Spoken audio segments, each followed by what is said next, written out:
তো মধু হলো একটা মেডিসিন। মধু কি? এই মেডিসিনটা কে বানিয়েছে? আল্লাহ পাকের নির্দেশে। কে বানালো? মৌমাছি বানালো। কাজে এই মেডিসিনটা দিয়ে শুধুমাত্র গাছপালা যে দেশে আছে সেই দেশের মানুষ উপকৃত হোক, তাহলে তো সারা পৃথিবীর মানুষ পাবে না আল্লাহর এই ওষুধ।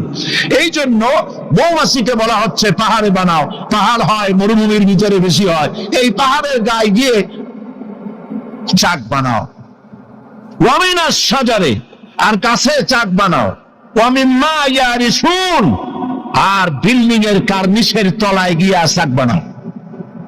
বলতে ইচ্ছা করুন এই 3 জায়গায় চাক বানাও। এই 3 জায়গায় চাক বানাতে গিয়ে মৌমাছি 4টা বিজ্ঞান দেখাইলো। হচ্ছে কেমিস্ট্রি। অথচ মৌমাছি কোন সায়েন্স ল্যাবরেটরিতে পড়াশোনা করে নাই। কথা ঠিক কিনা? তার কেমিস্ট্রিটা কি?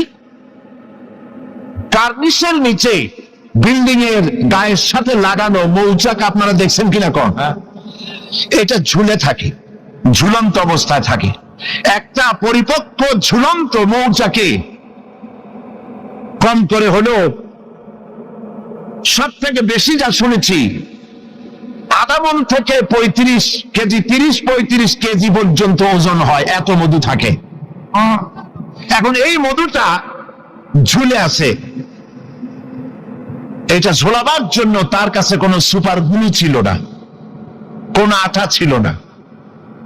আল্লাহ পাক তাকে এমন আঠা শিক্ষা দিয়েছেন যে আঠা লাগায় দিয়েছে, লাগাবার পর মৌমাছি সেখানে মধু দিয়া 20 কেজি, 30 কেজি, 35 কেজি পর্যন্ত হইল, অথচ ছিঁড়ে পড়লো না। ঠিক কিনা বলেন? মৌচা কার্নিশ থেকে ছিঁড়ে পড়ে গেছে এরকম দেখা গেছে নাকি? না। মৌ যখন ভরে গেল তখন মধু কেটে নিয়ে যাওয়ার পর সেরা খাতা যেমন ঝোলে ওই রকম দেখা যায় সেরা খাতার মতো ঝুলছে, তাও পড়ে না।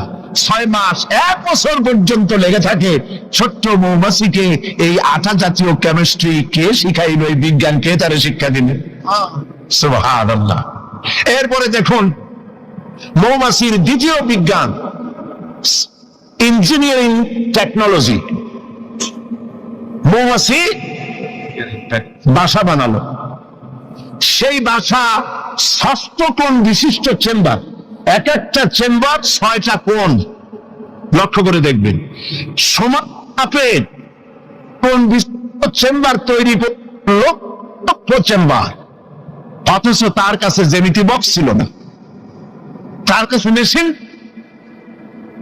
পাপ করে সুন্দর করে এটাকে এভাবে সাজাইয়া এই মৌমাছি ভিতরে মৌ ঢুকাইয়া আবার চেম্বার গুলি মুখ আটকায় দিল, যেন ফোটা ফোটা হইয়া যা সে সঞ্চয় করেছিল তা যেন পড়ে না যায়। এই যে বাসা বানাইলো, এটা হলো তার ইঞ্জিনিয়ারিং টেকনোলজি। এই টেকনোলজি আরো যদি দেখতে চান বাবুই পাখির কাছে যা। বাবুই পাখিরে ডাকি বলিছে চড়াই, উড়ে ঘরে থেকে করো শিল্পের বড়াই। যদিও বাবুই পাখি, চড়ুই পাখি বাবুই পাখি যেটা বলেছে আসলে শিল্পের বড়াই করার মতো। এই যে চতুর্দিক থেকে পাতাগুলি ছিঁড়ে এনে যে বাসা বাবুই পাখি বানালো, আগেই কোন সুবহানাল্লাহ।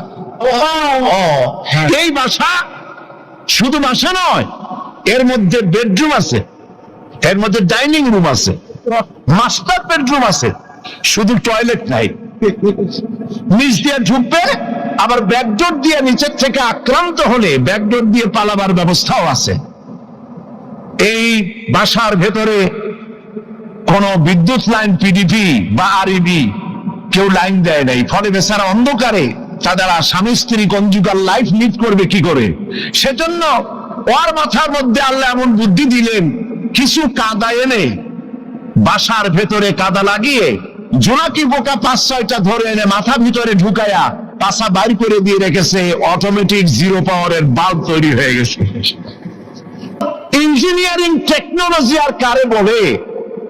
আমার দেশের ইঞ্জিনিয়ার যারা আছেন, এই রকমের বাসা বানানো তো দূরের কথা, ভালো করে বাসাটা খুলুন তো দেখি, বুঝবো আপনি কেমন খুলতে পারেন। খুলতেই পারবেন না, বুনানো তো দূরের কথা। এটা গেল 2 নম্বর টেকনোলজি, ইঞ্জিনিয়ারিং টেকনোলজি। এরপরে হলো মেডিকেল সায়েন্স। চিকিৎসা বিজ্ঞান। আল্লাহ রাব্বুল আলামিন মৌমাছিকে বলছেন, সুম্মা কুলি মিন কুল্লি সামারাতি ফাসলুকি সুবুলা বিকাদুলুলাব। সব রকমের ফুল থেকে মধু চুষে নাও আর তোমার রবের নির্ধারিত পথে চলতে থাকো।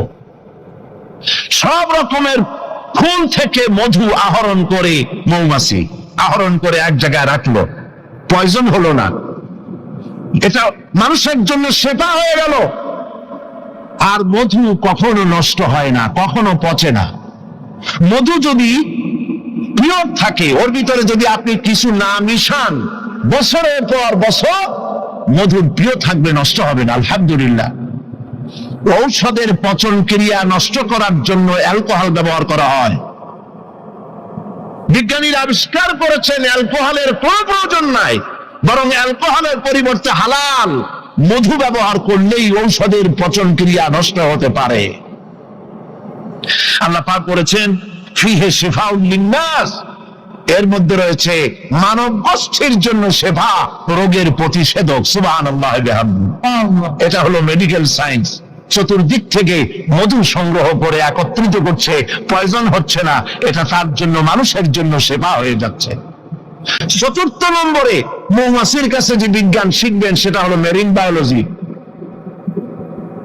আল্লাহ পাক বলছেন ফুল থেকে মধু আহরণের জন্য তুমি চলে যাও, কিন্তু রাস্তা ভুলে যেও না, রাস্তা ভুলে যেও না।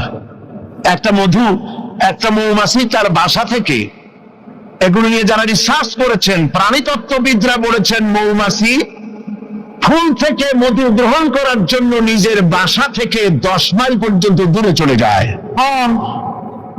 আপনারা কোনোদিন দেখেছেন কোন মৌমাছি আপনার ঘরে এসে পথ খুঁজতেছে, বাবা বাসা হারাইছি, যাবো কোন পথে, তালাশ করছে কখনো? আল্লাহ পাক বলছেন তুমি যাবে ফুল থেকে মধু আহরণ করার জন্য, রাস্তা ভুলে যেও না। সুবহানাল্লাহ বিহামদিহি। সমুদ্রের ভিতরে নাবিকেরা যখন জাহাজ চালায়, ইনল্যান্ড রিভার লাইনে, আমাদের দেশীয় নদীগুলিতে স্টিমার যখন থাকে সামনে সার্চ লাইট থাকে, কিন্তু সমুদ্রে শিপগুলি, এদের কোন সার্চ লাইটের দরকার নাই। সার্চ লাইট জ্বালাই দেখবে কি? পানি আর পানি, কি দেখবে? সেই জন্য তাদের জন্য প্রয়োজন হচ্ছে একটা মানচিত্র আর একটা কম্পাস। কম্পাস, মানচিত্র, রাডার, এগুলিকে ফলো করে স্টিমার শিপগুলি মহাসমুদ্রের ভেতর দিয়ে চলে, পথ হারায় না। এবার আপনি বলেন, মৌমাছি নিজের মৌচাক, এই চট্টগ্রাম কলেজের কার্নিসের নিচে তার বাসা, মধু আহরণ করার জন্য চলে গেল এখান থেকে 10 মাইল দূর, বদ্দার হাট নাকি হাটাদারি গেছে মধু আনতে। ওর কাছে কোনো কম্পাস ছিল? কোন মানচিত্র ছিল? কোন মানচিত্র, কোন কম্পাস নাই। চলে গিয়েছে মৌ আনতে, আর ঠিক সেখান থেকে মধু মুখে করে এনে আবার জায়গায় পৌঁছে গিয়েছে। সুবহানাল্লাহ বিহামদিহি। হে মানুষ, তুমি কোনটা দিয়ে আল্লাহর সাথে, তুমি কি দিয়ে নিজের বড়াই? কোন ক্ষেত্রেই মানুষের বড়াই নয়, সমস্ত শ্রেষ্ঠত্ব, বিরাটত্ব, মহানত্ব সবটাই আল্লাহ রাব্বুল আলামিনের জন্য। জোরে সরে বলেন আল্লাহু আকবার। মানুষের সব অসহায়ত্ব সামনে রেখে আল্লাহ পাক আরো বলেন, আফারাআইতুমুল মাআল্লাযী তাশরাবুন আনতুম আনজালতুমুহু মিনাল মুজনি আম নাহনুল মুনজিলুন। এই যে তোমরা পানি পান করো, এই পানি আকাশ থেকে নাজিল করে, তুমি করো না আমি করি? প্রশ্ন কিন্তু আমার না, প্রশ্ন কার বলেন সবাই? এই যে পানি পান করো, এই পানি আকাশ থেকে কে নাজিল করে? তুমি করো না আমি করি? যে পানি আল্লাহ কোত্থেকে নিলেন? সমুদ্রের পানিগুলিকে বাষ্পীয় আকারে উত্থিত করে মেঘমালায় পরিণত করে সেই নোনা পানিগুলিকে, এর লবণাক্ততা দূর করে আল্লাহ নিজে না করলেন সেটা কি লোনা না মিষ্টি? আল্লাহ পাক বলেন, লাউ নাশাউ জাআলনাহু উজাজান ফালাউলা তাশকুরুন।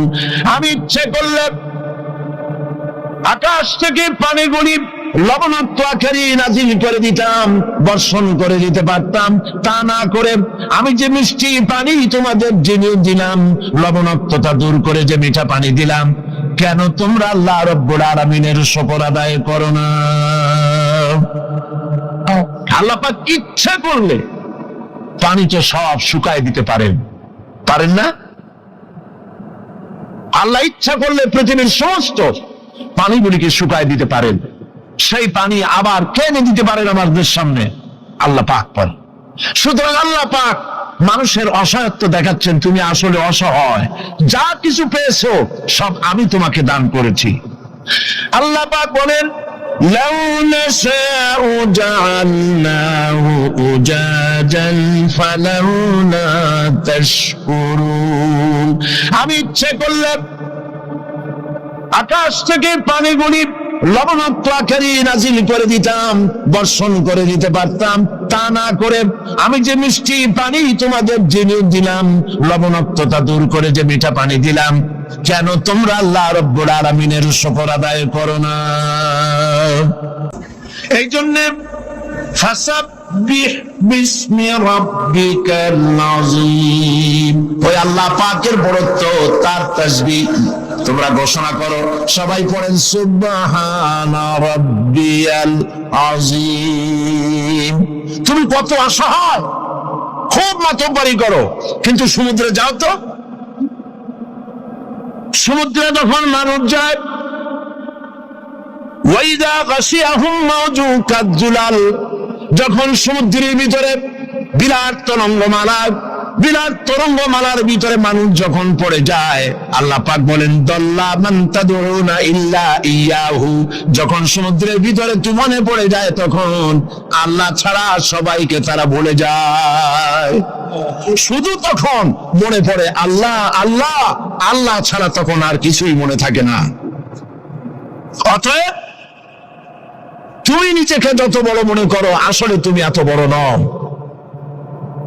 তোমার আসল মর্যাদা কি সে কথা আল্লাহ পাক বলছেন। এবার দেখো তোমার মূল মর্যাদাটা কি। আল্লাহ পাক বলেন, পৃথিবীর মানুষের মূল মর্যাদা হলো ওয়ালাকাদ কাররামনা বানি আদম, আদম সন্তানকে আমি সম্মানিত করেছি, তুমি আমার সম্মানিত মেহমান। পৃথিবীর মানুষের আল্লাহ সম্মানিত মেহমান। ওয়া হামালনাহুম ফিল বাররি ওয়াল বাহর, আর আমি তাদেরকে জলে এবং স্থলে সওয়ারির ব্যবস্থা করেছি। ওয়া রাযাকনাহুম মিনাত তাইয়্যিবাত, আর উত্তম হালাল খাদ্য আমি তোমাদেরকে দান করেছি। সুবহানাল্লাহ বিহামদিহি, সম্মানিত মেহমান। সেই জন্য আল্লাহ যত খাবার দিলেন, সমস্ত খাবারগুলি ঢেকে ঢুকে সুন্দর করে আমাদের সামনে পরিবেশন করেছেন। সুবহানাল্লাহ বলে। সম্মানিত মেহমানের সামনে খোলা খাবার নেওয়া ভদ্রতার বাইরে, আমরাও তা করি না, ঢেকে ঢুকে নেই। আর আল্লাহ পাক এই মানুষকে সম্মানিত করেছেন বলে যত খাবার দিলেন, সমস্ত খাবারগুলি ঢেকে দিয়েছেন। আম আল্লাহ কভার করেছেন, কাঁঠালকে কভার করেছেন, কলাকে কভার করেছেন, বেলকে কভার করেছেন। যত খাবার দিলেন, সমস্ত খাবারগুলিকে রব্বুল আলামিন কভার করে, সম্মান করে, সুন্দর করে ঢেকে ঢুকে মানুষের সামনে পেশ করলেন। তোমার মর্যাদা, মানুষের আসল মর্যাদা হলো, মানুষের আসল মর্যাদা আল্লাহ পাক দিয়েছেন, তোমাকে আমি সম্মানিত জাত হিসেবে পৃথিবীতে তৈরি করেছি। এটাই হলো তোমার মূল সম্মান। এখন আল্লাহ পাক মানুষকে যে মর্যাদা দান করেছেন, সে মর্যাদা বুঝতে না পেরে তারা এক আল্লাহকে বাদ দিয়ে আরো অনেক খোদা তারা বানিয়ে নেয়। ধর্মনিরপেক্ষ মতবাদে যারা বিশ্বাসী, তাদের খোদা হয় পৃথিবীতে চারটা। তারা চার ইলাহে বিশ্বাস করে। সবাই বলে নাউজুবিল্লাহ। এই ধর্মনিরপেক্ষ মতবাদ কি এবং সংস্কৃতির মূল আমাদের কোনটি, এ বিষয়ে আমি আজকে কথা বলবো ইনশাআল্লাহ। ধর্মনিরপেক্ষতায় যারা বিশ্বাস করে, তাদের ইলাহ হয় চারটা: স্বদেশ, স্বজাতি, নিজস্ব জ্ঞান আর প্রবৃত্তির অনুসরণ। দেশকে তারা নিজেদের মায়ের মতো মনে করে, দেশ মাতৃকা বলে। আমরা দেশকে মা বলি না, মাতৃভূমি বলি, জন্মভূমি বলি, কিন্তু একথা আমরা বলি না ও মা তোমার তরে ঠেকাই মাথা। একথা কি আমরা বলি? এটা আমাদের কথা নয়। সুতরাং তারা দেশের জন্য তো জীবন দিতে পারে, কিন্তু আল্লাহর জন্য তারা কিছুই করতে পারে না। দেশ প্রেম তো নিশ্চয়ই ভালো, কিন্তু দেশকে পূজা করা নিশ্চয়ই ভালো নয়। আল্লামা ইকবাল বলেছেন, ইনতাজা খুদাও মে सबसे बड़ा वो वतन है, इंताजा खुदाओं में सबसे बड़ा वो वतन है, जो इसका फिर पिरहन है वो मजहब का काफन है। এই চার খোদার মধ্যে তাদের বড় খোদা হলো, তাজা খোদা হলো নিজেদের স্বদেশ। স্বদেশের জন্য সবই করতে পারে, কিন্তু এই দেশটি যিনি দিলেন তার জন্য একটা সেজদা দিতেও রাজি নয়। তারা দিন থেকে মজহাবকে, রাজনীতি থেকে মজহাবকে, দিনকে, ইসলামকে আলাদা ভাগ করে ফেলেছে। ধর্ম দিয়ে একটি জাতির গঠন হয়, একটি জাতির গঠন হবে ধর্ম দিয়ে। যদি জাতি থেকে ধর্মকে বিচ্ছিন্ন করা হয়, সেটা ঠিক সেইভাবে টিকতে পারে না। যেমন ল অফ গ্রাভিটেশন, মাত্রার শক্তি আছে বলেই চন্দ্র, সূর্য, গ্রহ, নক্ষত্র, সৌররাজি সব একটার সাথে আর একটা আকর্ষিত হয়ে আছে। মাধ্যাকর্ষণ শক্তি না থাকলে সব যেমন ধ্বংস হয়ে যায়, যদি না মাযহাব যদি না থাকে তাহলে সেখানে মানুষও বাঁচতে পারে না, তাদের ইজ্জত নিয়ে, তাদের সম্মান নিয়ে টিকতে পারে না। এই জন্য মানুষের মূল পজিশন সম্পর্কে আল্লাহ পাক বলছেন, দেখো তোমার পজিশনটা কি। তোমার পজিশন হলো, প্রথম মানুষের ব্যাপারে আল্লাহ তার পজিশন বলে দিয়েছেন, ওয়া ইয ক্বালা রাব্বুকা লিল মালাইকাতি ইন্নী জাইলুন ফিল আরদি খলিফা।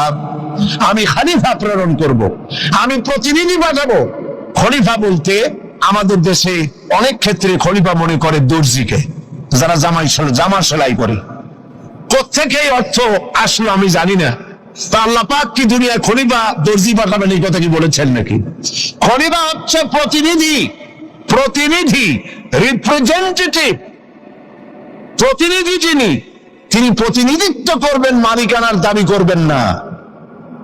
পৃথিবীতে সমস্ত মানুষগুলিকে আল্লাহ পাক প্রতিনিধি হিসাবে পাঠিয়েছেন, কিন্তু প্রতিনিধি হয়ে যদি মালিকানার দাবি করে বসে এবং আইন নিজের ইচ্ছে মতো চালাতে চেষ্টা করে, তখনই আল্লাহ রাব্বুল আলামিন নারাজ হয়ে যান। আল্লাহ পাক বলেছেন, ইনিল হুকমু ইল্লা লিল্লাহ। আইন চলবে কার? আলা লাহুল খালকু ওয়াল আমর। সৃষ্টি যার, আইন চলবে সেই আল্লাহ রাব্বুল আলামিনের। আল্লাহর আইন চলবে পৃথিবীতে, কারো পিতার আইন চলবে না, কারো নিজের আইন চলবে না, কারো বানানো আইন চলবে না। আইন চলবে কার? বলেন, এই পৃথিবী কার? এই মানুষগুলি কার? আকাশ কার? জমিন কার? আইন চলবে কার? একমাত্র আল্লাহ পাকের আইন দিয়েই পৃথিবীতে শান্তি প্রতিষ্ঠা হতে পারে। আর সেই আল্লাহর আইনকে ইমপ্লিমেন্ট করার জন্য, ওইটাকে চালু করার জন্য আল্লাহ পাক মানুষকে খলিফা বানিয়েছে। তুমি আমার প্রতিনিধি, আমার আইনকে কার্যকরী করার জন্য পৃথিবীতে তোমাকে পাঠানো হলো। এই দায়িত্ব পালন করবে পৃথিবীর মানুষেরা, তারা আল্লাহ পাকের এই আইন চালু করবে। আর এই পৃথিবীতে আল্লাহর আইন দিয়ে মানুষ পরিচালিত হতে পারবে শান্তিপূর্ণ ভাবে। মানুষের তৈরি করা আইন দিয়ে শান্তি পাবে না, মানুষ ইনসাফ করতে পারবে না। কারণ হচ্ছে এই আল্লাহর আইন আর মানুষের আইনের মধ্যে পার্থক্য দেখুন। আপনি যদি কাউকে, এই চট্টগ্রাম শহরে কাউকে যদি আপনি 50,000 কমলা দিলেন, এই কথা বলে যেই কমলাগুলি চট্টগ্রাম শহরের 8 বছরের নিচে বাচ্চাদেরকে একটা একটা করে আপনি বিতরণ করবেন। এই কথা বলে যখন তাকে যাওয়া হলো, তিনি যখন এই কমলাগুই বিতরণ করতে যাবেন, তখন দেখলেন যে এই ছেলেদের মধ্যে তার নিজের ছেলে আছে, তার ভাইয়ের ছেলে আছে। এইটা যখন দেখবেন, তখন অন্যের ছেলের চাইতে নিজের ছেলেকে, বোনের ছেলেকে 2-4টা বেশি দিতে ইচ্ছে করবে নাকি? করবে কিনা? সামান্য কমলা বিতরণ করতে গিয়ে যদি এই রকমের পক্ষপাতিত্ব, দলীয়করণ, আত্মীয়করণ ইত্যাদি করতে যদি ইচ্ছে করে, তাহলে এমন লোকদের হাতে আইন তৈরি করতে দিলে তারা তো সমস্ত মানুষের উপরে ইনসাফ কিছুদিন করতে পারবে না। সেই জন্য আল্লাহ রাব্বুল আলামিন আইন তৈরি করার দায়িত্ব নিজেই নিয়েছেন। আইন আল্লাহ পাকের, সে আইনের কিতাবের নামই হচ্ছে কোরআন। আমাদের দেশে বর্ষবরণ, পয়লা বৈশাখ, বর্ষবরণের ব্যাপারে, পয়লা বৈশাখের ব্যাপারে আমাদের কোনো আপত্তি নাই। পয়লা বৈশাখ মানুষ দোয়া করেন, কোরআন শরীফ পড়েন, দরুদ পড়েন, দোয়া করেন। আপনি বার্ষিক হিসাব কিতাব চালু করেন, ব্যবসার হিসাব কিতাব করেন, বছরের প্রথম দিন, বাংলা বর্ষের প্রথম দিন, কোনো অসুবিধা নাই। কিন্তু এই বর্ষবরণকে কেন্দ্র করে যে অপসংস্কৃতির চর্চা হচ্ছে, আমরা এটারই বিরোধিতা করি। কথা বুঝে আসছে কিনা? কিন্তু এক শ্রেণীর বুদ্ধিজীবী, তথাকথিত বুদ্ধিজীবী মানে পরজীবী, বুদ্ধিজীবী তো বোঝেন কারে কয়? যারা মাছ বিক্রি করে খায় তাদের বলে মৎস্যজীবী। যারা কৃষি কর্ম করে কৃষি উৎপন্ন, কৃষিজাত উৎপন্ন দ্রব্য পণ্য বিক্রি করে যারা খায় তাদের বলে কৃষিজীবী। আর যারা নিজেদের বিবেক বুদ্ধিকে ভারতের কাছে বিক্রি করে বিবৃতি দেয় দেশের বিরুদ্ধে, তারা হলো বুদ্ধিজীবী। কিসের লেনিন, কিসের মার্কস? জওয়ানেরা, ভুল পথে মানুষ চলেছিল। আলহামদুলিল্লাহ, আল্লাহ এগুলারে ডাস্টবিনে ভালাই দিছে। কারণ আলহামদুলিল্লাহ, আলহামদুলিল্লাহ। পয়গম্বর কারে বলে, কারে বলে পয়গম্বর? কি চরিত্র! রাসূল করিম সাল্লাল্লাহু আলাইহি ওয়াসাল্লাম, তাকে একজন সাহাবী বলছিলেন, হুজুর বলছেন এই কামটা করলা না কেন? সাহাবী বললেন, হুজুর আপনি যদি চোখের ইশারায় বলতেন, মুখ দিয়ে না কইয়া, তাও তো আমি কামটা করে ফেলতাম, আমি তো বুঝি নাই। হুজুর বললেন, চোখের ঠারে ঠারে কাজ করা নবুয়তের শান নয়। আল ওয়াদুহু ওয়াস সারাহা, নবীরা যা করেন তা ডাইরেক্ট, কোনো বক্রতা নাই, স্পষ্ট কথা। আমার ভাইরা, হযরত ইউসুফ আলাইহিস সালাম বিনিয়ামিনকে কাছে নিয়ে পরিচয় দিলেন তার ভাইদের সামনে। কোরআনে কারীম বলছে, ক্বালা আনা ইউসুফ ওয়া হাদা আখি قد من الله علينا إنه من يتقي ويصبر فإن الله لا يضيع أجر المحسنين। আমি ইউসুফ আর এই হচ্ছে আমার ভাই। আল্লাহ আমাদের উপর ইহসান করেছেন। প্রকৃতপক্ষে যারা আল্লাহকে ভয় করে এবং সবর এখতিয়ার করে, আল্লাহ এভাবে তাদেরকে, তাদের আমলকে নিষ্ফল হতে দেন না।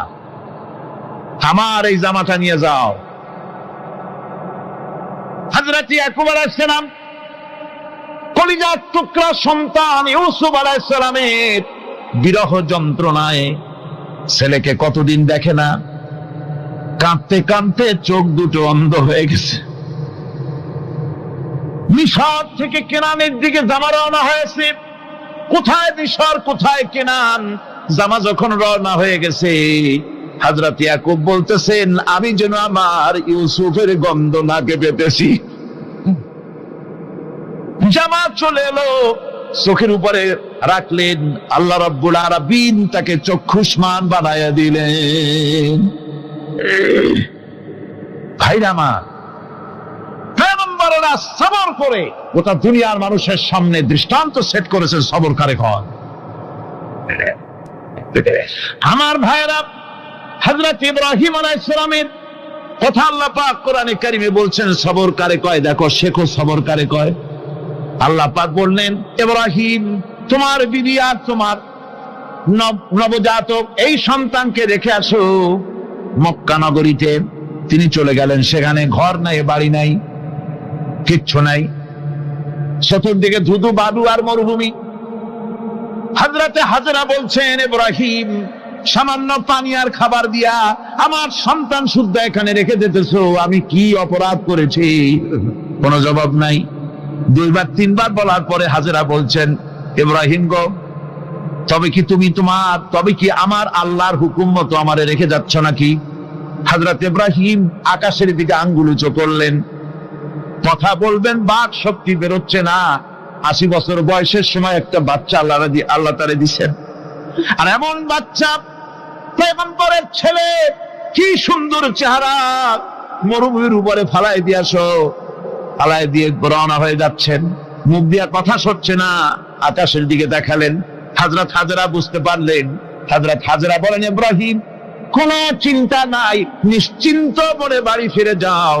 আমি আমার আল্লাহর উপরে এতটা ভরসা করি, আল্লাহর হুকুমে যদি আমার এখানে রেখে যেয়ে থাকো, ওই আল্লাহ পাক আমাকে আর আমার কলিজার টুকরা ইসমাইলকে পানিতে আর খাবারে মারবেন না, অবশ্যই তিনি ব্যবস্থা করবেন। ব্যবস্থা হয়ে গেল। হযরত ইসমাইল বড় হয়ে গেলেন। আল্লাহ পাক অর্ডার করলেন, জবাহ করো ছেলেকে। হযরত ইব্রাহিম আলাইহিস সালাম যখন জবাহের প্রস্তাব করলেন, হযরত ইসমাইল তা আপত্তি করতেন, বাবাজি আমার মায়ের আর আমাকে বাচ্চা অবস্থায় ফেলে গেলেন, খাবার দেন নাই, পরার দেন নাই, বছরের পর বছর আমাদের এখানে কাটলো, দেখতেও আসেন নাই, আজ আসছেন জবাহ দিতে। এটা কেমন কথা? কি ধরনের বাপ আপনি? এরকম বলছে নাকি? এরকম বলছে? হযরত ইব্রাহিম আলাইহিস সালাম প্রস্তাবটা কিভাবে পারলেন? আল্লাহ পাক কোরআনে কারিমে দৃষ্টান্ত রেখে দিয়েছেন। আল্লাহ পাক বলছেন, হযরত ইব্রাহিম ছেলেকে বললেন, ইয়া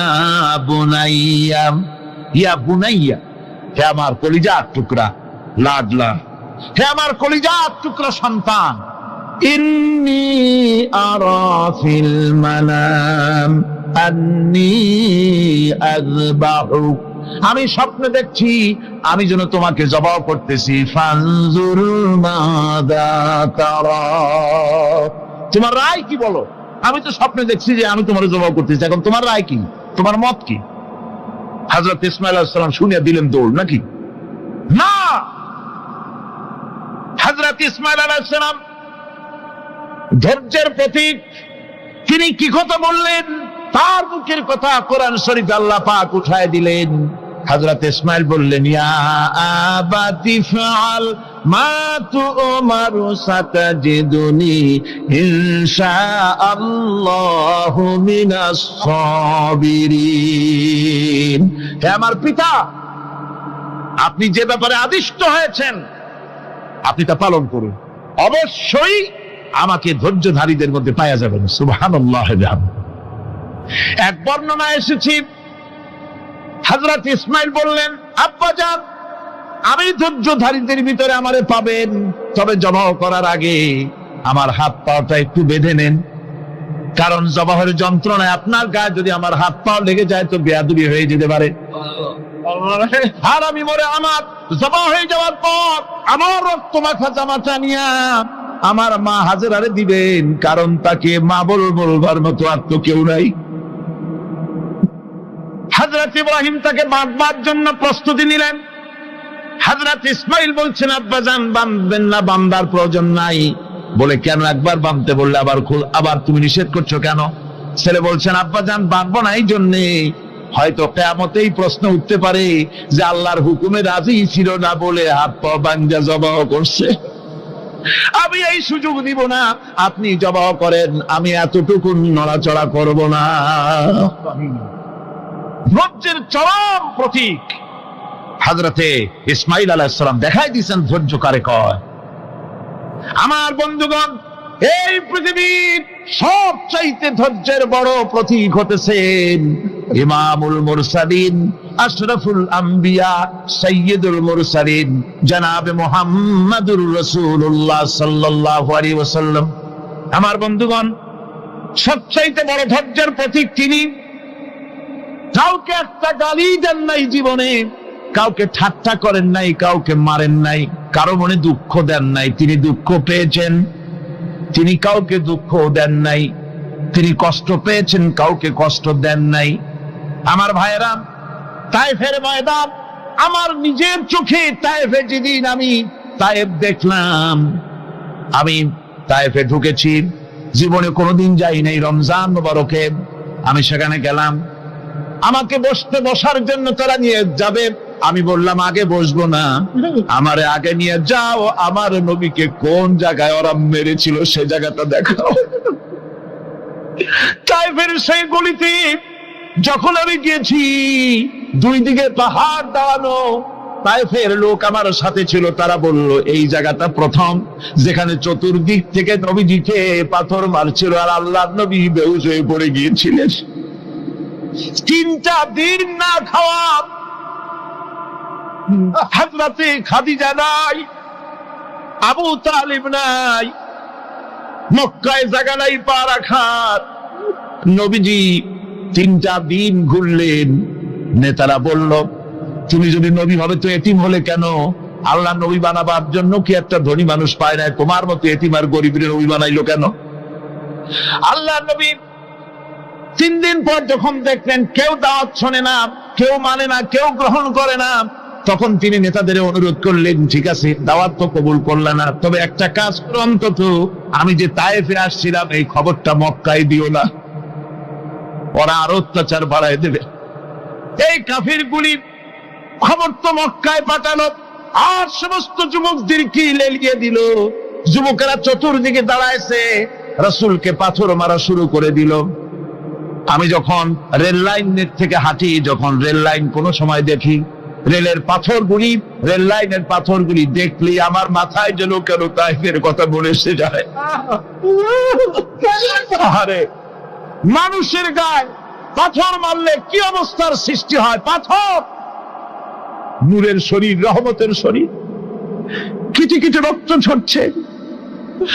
নবীজিকে জোর করে উঠাইয়া জবরদস্তি করে হাঁটার জন্য তারা ধাক্কা মারতেছে। আবার কিছু দূরে গিয়ে নবীজি আবার বেহুশ হয়ে পড়েছেন, এইখান থেকে আবার উঠাইস, আবার ধাক্কা মারতেছে। 3 নম্বরের আর একটা জায়গা আছে যেখানে ভাঙ্গা একটা মসজিদ। তায়েফের লোকেরা আমাকে বলল এই জায়গাটা হলো শেষ জায়গা যেখানে রাসূল করিম 3য়-বারের মতো বেহুশ হয়েছিলেন, এখানেই হুজুরের রক্ত ঝরেছে বেশি। 2 রাকাত নামাজ পড়লাম, সিজদায় পড়ে এমন কান্না কাঁদলাম আল্লাহর কাছে। নবীজি যখন হুঁশ এসেছে, হযরতে জিবরাইল বলেন ইয়া রাসূলুল্লাহ, আপনার এই কষ্ট দেখে ফেরেশতারা কাঁদতেছে, আপনি অনুমতি দিয়ে দেন এই 2 পাহাড়কে মিলাইয়া সমস্ত তায়েফবাসী কাফেরগুলি মাটির সাথে মিশাইয়া দেই। নবীজি বললেন জিবরাইল, আমি যদি হুকুম করি আর আমার হুকুম মতো যদি এই কাম করো, একটা কাফেরও যদি না বাঁচে তাহলে কার মুখে পৌঁছাবো লা ইলাহা ইল্লাল্লাহু মুহাম্মাদুর রাসূলুল্লাহ। আমার ভাইরা, হযরত সাল্লাল্লাহু আলাইহি ওয়াসাল্লাম উঠে বসলেন। এমন সময় হযরতে যায়েদ শরীরের রক্তগুলি মুছে দিতেছেন। হযরত সাল্লাল্লাহু আলাইহি ওয়াসাল্লাম বসে 2খানা হাত উত্তোলন করলেন। নবীজির চোখ থেকে পানি গড়ায় পড়তেছে। আরে কেউ নাই, আল্লাহ ছাড়া কেউ নাই সাহায্য করার। নবীজি হাত তুলে মোনাজাত করতেছেন, চোখ দিয়া পানি পড়ে দাড়ি ভিজে পড়তেছে, গায়ে দিয়া রক্ত ঝরতেছে। নবীজি কি দোয়াটা করলেন? বদদোয়া করলেন না, গজব দিতে বললেন না। নবীজি দোয়া করলেন রব্বুল আলামিন, এই তায়েফের লোকেরা আজকে আমার সাথে যে ব্যবহারটা করেছে, ওরা বোঝে নাই যে আমি তোমার নবী, ওরা বোঝে নাই যে আমি তোমার রাসূল, না বুঝে আমার উপরে যে অত্যাচারটা করলো, আল্লাহ তুমি এই জন্য রাগ করে এই তায়েফে তুমি গজব দিও না। আল্লাহ পাক পরবর্তী সময় হুজুরকে স্মরণ করাই দিলেন, ওয়া মা আরসালনাকা ইল্লা রাহমাতাল লিল আলামিন। ও নবী, আপনি হচ্ছেন আমার সমস্ত সৃষ্টি জগতের জন্য, আপনি আমার রহমত। আমার গোটা বিশ্বের জন্য আপনার, আমার সৃষ্টি জগতের জন্য আপনি আমার করুণা। একটা লোক রাসূলের এই কষ্ট দেখে বাগান থেকে এক গ্লাস আঙ্গুরের শরবত এনে হাজির করেছে। এত কষ্টের পর 3 দিনের না খাওয়া আঙ্গুরের একটা শরবত পাইয়া হুজুর খুব খুশি হলেন। শরবত গ্লাস পান করে হুজুর বলছেন, তোমার নাম না আত্তাস? তিনি বলছেন, হ্যাঁ হুজুর, আমার নাম আত্তাস। তোমার বাড়ি না ইউনূস আলাইহিস সালামের গ্রামে? বলে, হ্যাঁ, আমার বাড়ি সেই গ্রামে। তা আপনি কি করে জানলেন আমার নাম আত্তাস আর আমার বাড়ি ইউনূস আলাইহিস সালামের গ্রামে? আপনি জানলেন কি করে?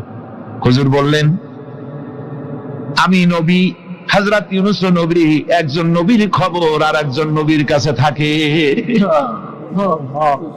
রাসূল করিম সাল্লাল্লাহু আলাইহি ওয়াসাল্লাম সবর ইখতিয়ার করেছিলেন, ধৈর্য অবলম্বন করেছিলেন, আর আল্লাহ পাক তাকে নির্দেশ করেছেন, সবর করো। ওয়াত্তাবি' মা ইউহা ইলাইকা ওয়াসবির হাত্তা ইয়াহকুম আল্লাহ। তুমি কেবল সেই জিনিসের অনুসরণ করো যা আমি তোমার প্রতি অবতীর্ণ করেছি। আমি আপনার উপরে যেটা অবতীর্ণ করেছি ওটার অনুসরণ করুন, আর সবর ইখতিয়ার করুন যতক্ষণ না আল্লাহর পক্ষ থেকে চূড়ান্ত ফয়সালা না আসে। ধৈর্য ধরুন, ধৈর্য ধরুন। আমার ভাইরা, কাফেরদের নির্যাতনের মোকাবেলায় আল্লাহ পাক তার হাবিবকে সান্ত্বনা দিয়েছেন। যখন কাফেররা নির্যাতন করতেছে, হারে হযরতে বেলাল নির্যাতিত, হযরতে সুমাইয়া নির্যাতিতা, হযরতে খাব্বাব, হযরতে হুবায়ব, হযরতে আম্মার রিদওয়ানুল্লাহি তাআলা আলাইহিম আজমাইন, এত মার হতেছে। হযরতে ওমর হযরতে খাব্বাব রাদিয়াল্লাহু তাআলা আনহুকে খোলা গায়ে দেখে বলছিলেন, খাব্বাব রে, তোমার পিঠে এত গর্ত কেন? এত গর্তওয়ালা পিঠ তো আমি মানুষের দেখি নাই, এত চিকুন কোমরওয়ালা মানুষও তো দেখি নাই। তিনি বলেছেন, ওমর তুমি কি ভুলে গেছো? ইসলাম কবুল করার অপরাধী কাফির বেঈমানেরা আগুন জ্বালায়া আংটা আগুনের উপরে আমাকে চিৎ করে শোয়াছে। আমি যেন নড়াচড়া করতে না পারি সেজন্য আমার বুকের উপরে পাথর চাপা দিয়ে রেখেছিল। গায়ের চর্বি আর রক্ত গলে গলে পড়ে আগুন নিবেছে, আর আগুন গোশত পুড়ে যে পিঠের মধ্যে প্রবেশ করেছিল আজও পর্যন্ত পিঠের সেই গর্ত সেরে যায় নাই। এভাবে অত্যাচার হচ্ছিল সাহাবীদের উপর। আল্লাহ রাব্বুল আলামিন তার হাবিবকে সান্ত্বনা দিলেন, ওয়াসবির ওয়া মা সাবরুকা ইল্লা বিল্লাহি ওয়া লা তাহজান আলাইহিম ওয়া লা তাকু ফি যায়কিম মিম্মা ইয়ামকুরুন। হে রাসূল, সবরের সাথে কাজ করতে থাকুন। আপনার এই সবরের তৌফিক তো আল্লাহই দিয়েছেন, আর ওদের সমস্ত ষড়যন্ত্র, ওদের অপকৌশলে আপনি দুঃখিত হবেন না, চিন্তা করবেন না, ভারাক্রান্ত হবেন না। আপনি নিশ্চিত থাকুন। ওয়াসবির লিহুকমি রাব্বিকা ফাইন্নাকা বিআয়ুনিনা। হে নবী, আপনার রবের চূড়ান্ত ফয়সালা আসা পর্যন্ত ধৈর্য ধারণ করুন। আপনি তো আমার চোখের সামনে। সুবহানাল্লাহ, সুবহানাল্লাহ। আপনি আমার চোখের সামনে। কে আপনাকে কি করবে আমি দেখবো না? সুবহানাল্লাহ। মন্ত্রী যদি, এই সলিমুদ্দিন মার্কা মন্ত্রী যত আছে, এই মন্ত্রীরা যদি ব্যথাতে ভয় কিসের? আমি তোকে দেখছি না? সাহসটা কেমন বাড়ে, কেমন বাড়ে সাহস। আর এ কোনো মন্ত্রী ছাতা মাতা না, কোন প্রেসিডেন্ট রাজা বাদশা না, আকাশ আর জমিনের মালিক আমার আল্লাহ রাব্বুল আলামিন বলছেন, হাবিব কোন চিন্তা নাই, আপনি আমার চোখের সামনে। ওরা চায় আপনাকে দুনিয়া থেকে মিটাই দিতে, আর আমি চাই ওয়ারাফানা লাকা যিকরাক, আপনার প্রশংসা তো হবে গোটা বিশ্ব জুড়ে, সর্বত্র ছড়িয়ে যাবে আপনার নাম। সুবহানাল্লাহি বিহামদিহি।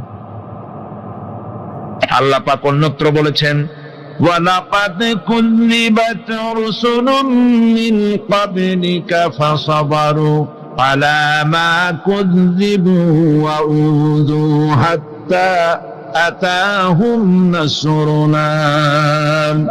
হে মুহাম্মদ সাল্লাল্লাহু আলাইহি ওয়াসাল্লাম, আপনার পূর্বে অসংখ্য নবী রাসূল এই পৃথিবীতে আসছে এবং জুলুম আর নির্যাতনের শিকার তারা হয়েছেন। অবশেষে তাদের প্রতি আল্লাহর সাহায্য এসেছে। সুতরাং আপনাকেও ধৈর্য ধারণ করতে হবে, ধৈর্য ছাড়া কোনো পথ নাই, ধৈর্য আপনাকে ধারণ করতেই হবে।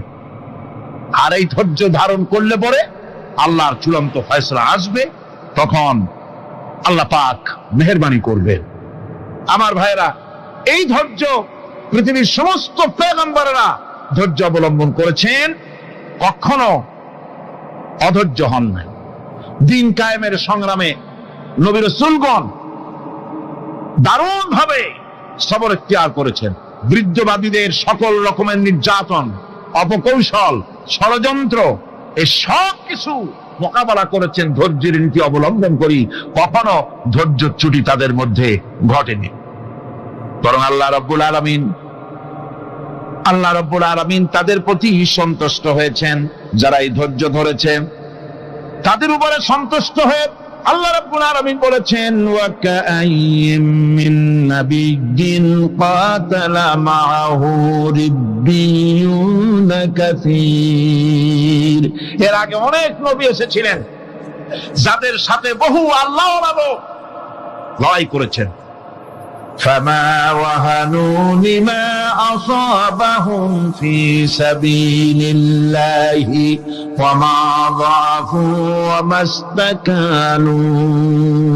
আল্লাহর পথে তাদের উপর যত বিপদ এসেছিল তারা হতাশ হয়ে পড়েন নাই, দুর্বলতা দেখাননি, বাতিলের সামনে মাথাও নত করেন। ওয়াল্লাহু ইউহিব্বুস সাবিরিন।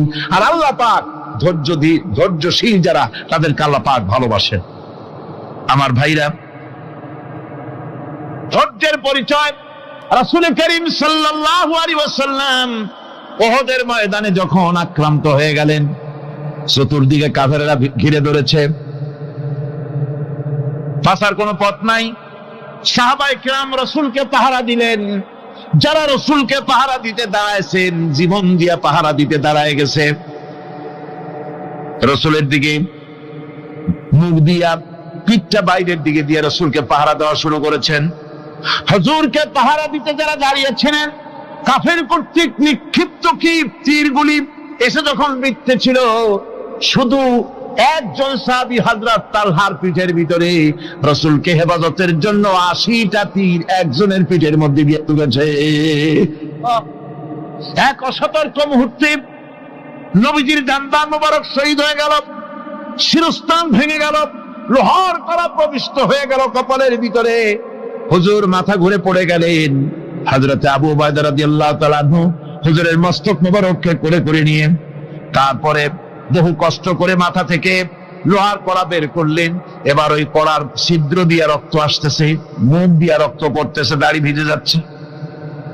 বুখারী শরীফে এসেছে, আল্লাহর নবী দুইখানা হাত নিজের চেহারার উপরে মলে আনে, টাটকা রক্ত চোখের সামনে দেখে বলছেন, আহারে, এই কওমের ফালাত কি করে হবে, এই কওমের মুক্তি কি করে হবে, এই কওমের নাজাত কি করে হবে, যে কওম তার নবীর চেহারা রক্ত দিয়ে লাল বানাইয়া দিল। নবীজি বললেন, আল্লাহুম্মা গফিরলি কওমি ফাইন্নাহুম লা ইয়ালামুন। আয় আল্লাহ পাক, আমার এই কওম বুঝতে পারে না, ওদেরকে মাফ করে দাও। খবর ছড়িয়ে গেল নবীজি শহীদ হয়ে গিয়েছেন। খবর ছড়িয়ে গেল চতুর্দিকে, মদিনায় খবর ছড়িয়ে গেল। মানুষ পাগলের মতো দৌড়ানো শুরু করে দিল। এক মেয়ে লোক দৌড়াচ্ছে উহুদের দিকে। কয়েকজন সাহাবীর সঙ্গে দেখা, তারা জিজ্ঞেস করলেন, দৌড়াও কেন মহিলা, যাও কই? কয় উহুদের দিকে যেতেছি। কয় যায় তো কোনো লাভ নাই, যেহেতু তোমার যে স্বামী এসেছিলেন জিহাদের ময়দানে, তিনি তো শহীদ হয়ে গেছেন। মহিলা বলতেছে, কে শহীদ হয়েছে শুনতে চাই না, আগে বলো নবীজি কেমন আছে। আবার কিছুক্ষণ পর আর কয়েকজনের সঙ্গে দেখা, তারা বলছে, মেয়ে লোক দৌড়াও কই? যাচ্ছি উহুদের দিকে। তারা বলছেন যে কোনো লাভ নাই, তোমার যে দুইটা কলিজার টুকরা সন্তান উহুদে এসেছিল, দুটোই শহীদ হয়ে গেছে। মা বলতেছে, ও সাহাবী, কে শহীদ হয়েছে শুনতে চাই না, তাড়াতাড়ি করে বলো আল্লাহর নবী মুহাম্মদুর রাসূলুল্লাহ সাল্লাল্লাহু আলাইহি ওয়াসাল্লাম কেমন আছেন। দৌড়াতে দৌড়াতে উহুদের মাঠে সাহাবা ইকরাম পরিবেষ্টিত আল্লাহর নবীর কাছে গিয়ে হুজুরের জীবিত চেহারা মোবারকের দিকে তাকায়া মেয়ে লোকটি কাঁদতেছে আর বলতেছে, ইয়া রাসূলুল্লাহ, আমার স্বামী মরা শোক, আমার কলিজার টুকরা দুইটা সন্তান মরা শোক আমার কলিজা থেকে মুছে গেছে, আপনি বেঁচে আছেন তামাম মুসলমানদের এর চাইতে বড় সান্ত্বনা আর নাই। ভাইরা আমার, রাসূল করিম সাল্লাল্লাহু আলাইহি ওয়াসাল্লাম এভাবে করে ধৈর্যের পরিচয় দিয়েছেন, গালাগালি দেন নাই। তার অর্থ করে এটার হক আদায় করা সম্ভব না। আর এই সবর কোরআনে কারিমে বিভিন্ন জায়গায় বিভিন্ন অর্থে ব্যবহার হয়েছে। যেমন সবর শব্দের অর্থ হচ্ছে অবিচলতা, বাংলায় যা বোঝানো যায়। সবর শব্দের অর্থ হচ্ছে অবিচলতা, দৃঢ়তা, সহিষ্ণুতা, মন মেজাজের সমতা, ধীরতা, স্থিরতা, কষ্ট সহিষ্ণুতা, বরদাস্ত করা। এগুলি এই সবরের এই শব্দ, এই অর্থগুলি কোরআনে কারিমের বিভিন্ন জায়গায় বিভিন্ন রকম এটাকে ব্যবহার করা হয়েছে। সবর একটি মৌলিক মানবীয় গুণ। এই গুণ যার মধ্যে আছে সে তার নৈতিকতার শীর্ষে পৌঁছে যেতে পারে। আর এই গুণটি যার মধ্যে অভাব, এই সবর যার ভিতরে নাই, সে মানুষের পর্যায়ে পড়ে না। যত অসুবিধা, যত কষ্ট, যত রকমের বিপদ মুসিবত, যত রকমের অসুবিধার সৃষ্টি হয়, তার মূলীভূত কারণ হচ্ছে ধৈর্যের অভাব, সবরের অভাব। দুনিয়ার সমস্ত নবী রাসূলগণ সবর অবলম্বন করেছেন। তারা ছিলেন সবরের মূর্ত প্রতীক। সবর কাকে বলে দুনিয়াবাসীকে তারা তা দেখিয়ে দিয়েছেন। নিজ নিজ কওমের কাছ থেকে যখন কওমের কাছে নবীরা দাওয়াত দিয়েছেন, ইসলামের দ্বীনের দাওয়াত দিয়েছেন, তখনই সমাজপতিরা, রাষ্ট্রশক্তি তাদের উপরে, নবীদের উপরে ভেঙে পড়েছে, অত্যাচার করেছে। আল্লাহর পয়গম্বরেরা এই সমস্ত অত্যাচারের মোকাবেলায় চরম ধৈর্যের পরিচয় দিয়েছেন। কোরআনে কারিমে উল্লেখ করা হয়েছে অত্যাচারের মোকাবেলায় আম্বিয়া কেরাম যা বলেছেন সেটা হলো এই, ওয়ামা লানা আল্লা নাতাওয়াক্কালা আলাল্লাহি ওয়া ক্বাদ হাদানা সুবুলানা। আল্লাহ পাক বলেন, পয়গম্বরেরা বলেছেন আমরা আল্লাহর উপরে ভরসা করব না, তো কার উপরে ভরসা করব? তিনি তো আমাদেরকে সঠিক পথ দেখিয়েছেন, সঠিক রাস্তা আমাদের দেখিয়েছেন, সুতরাং তার উপরেই তো আমরা ভরসা করব। وَلَنَصْبِرَنَّ عَلَى مَا آذَيْتُمُونَا وَعَلَى اللَّهِ فَلْيَتَوَكَّلِ الْمُتَوَكِّلُونَ। তোমরা আমাদের যে সব কষ্ট দাও, পীড়ন দাও, সেজন্য আমরা ধৈর্য অবলম্বন করব। তোমরা আমাদেরকে কষ্ট দিচ্ছ, আমরা ধৈর্য অবলম্বন করব আর ভরসা করব কেবলমাত্র তার উপরে যে আল্লাহ রাব্বুল আলামিন আমাদেরকে নবী করে পাঠিয়েছেন। সেই ভরসা করতে হলে সেই আল্লাহর উপরেই তো ভরসা করা উচিত। আমরা সেই আল্লাহর উপরে ভরসা করে আছি। তোমাদের যত খুশি আমাদের বিরুদ্ধে ষড়যন্ত্র করো, আমাদেরকে অত্যাচার করো। কোরআনে কারিমে হযরত হুদ আলাইহিস সালামের ঘটনা আল্লাহ রাব্বুল আলামিন এভাবে এনেছেন, তামাম এলাকার মানুষ তার বিরুদ্ধে ক্ষিপ্ত হয়ে গিয়েছে। সমাজের লোক, রাষ্ট্রশক্তি হযরত হুদ আলাইহিস সালামের উপর অত্যাচারের পাহাড় ভেঙে দিয়েছে। হযরত হুদ আলাইহিস সালাম একা মানুষ, সমাজের রাষ্ট্রশক্তির এই দুর্বিসন্ধির ষড়যন্ত্রের চ্যালেঞ্জ তিনি গ্রহণ করলেন। আর তিনি বললেন, তিনি যেটা বললেন আল্লাহ পাক কোরআনে তা কোট করে দিলেন। দুনিয়ার সমস্ত ইসলামী আন্দোলনের কর্মীদের জন্য আল্লাহ পাক কোট করে দিলেন, সমস্ত মুমিনদের জন্য তা উল্লেখ করলেন। হুদ আলাইহিস সালাম তিনি জাতিকে বললেন, ফাকিদুনি জামিআন তুম্মা লা তুনদিরুন। তোমাদের যত ক্ষমতা আছে সমস্ত ক্ষমতা নিয়ে আমার বিরুদ্ধে তোমরা ষড়যন্ত্র করো, আর আমাকে এতটুকু অবকাশ দিও না। আমি সেই আল্লাহ রাব্বুল আলামিনের উপরে ভরসা করেছি, যার কুদরতি হাতের ভিতরে আমার জান, আর গোটা পৃথিবীর সমস্ত প্রাণীর জান যার কুদরতি হাতের মধ্যে, যার হাতের ভিতরে গোটা পৃথিবীর সমস্ত জান সে আল্লাহর উপরে ভরসা করেছি, যা খুশি তোমরা আমার বিরুদ্ধে করতে পারো। সুবহানাল্লাহ।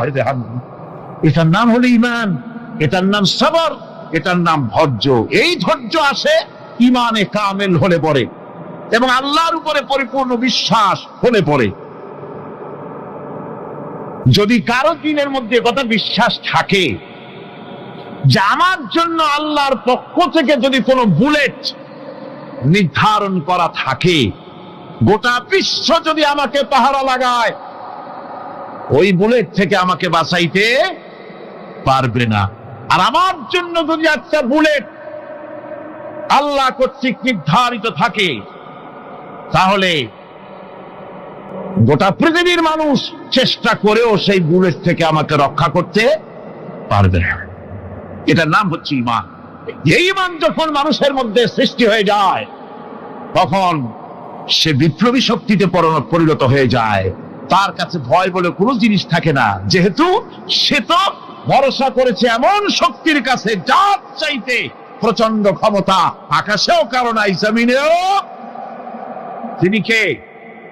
জোরে চিল্লায় বলেন, তিনি কে? আমার বন্ধুগণ, রাসূল করিম সাল্লাল্লাহু আলাইহি ওয়াসাল্লাম হিজরতের রাতে সূর পাহাড়ের গাড়ে সওরের কাছে যখন চলে গেছেন, হজরে রক্ত হয়ে হয়ে আসতেছে।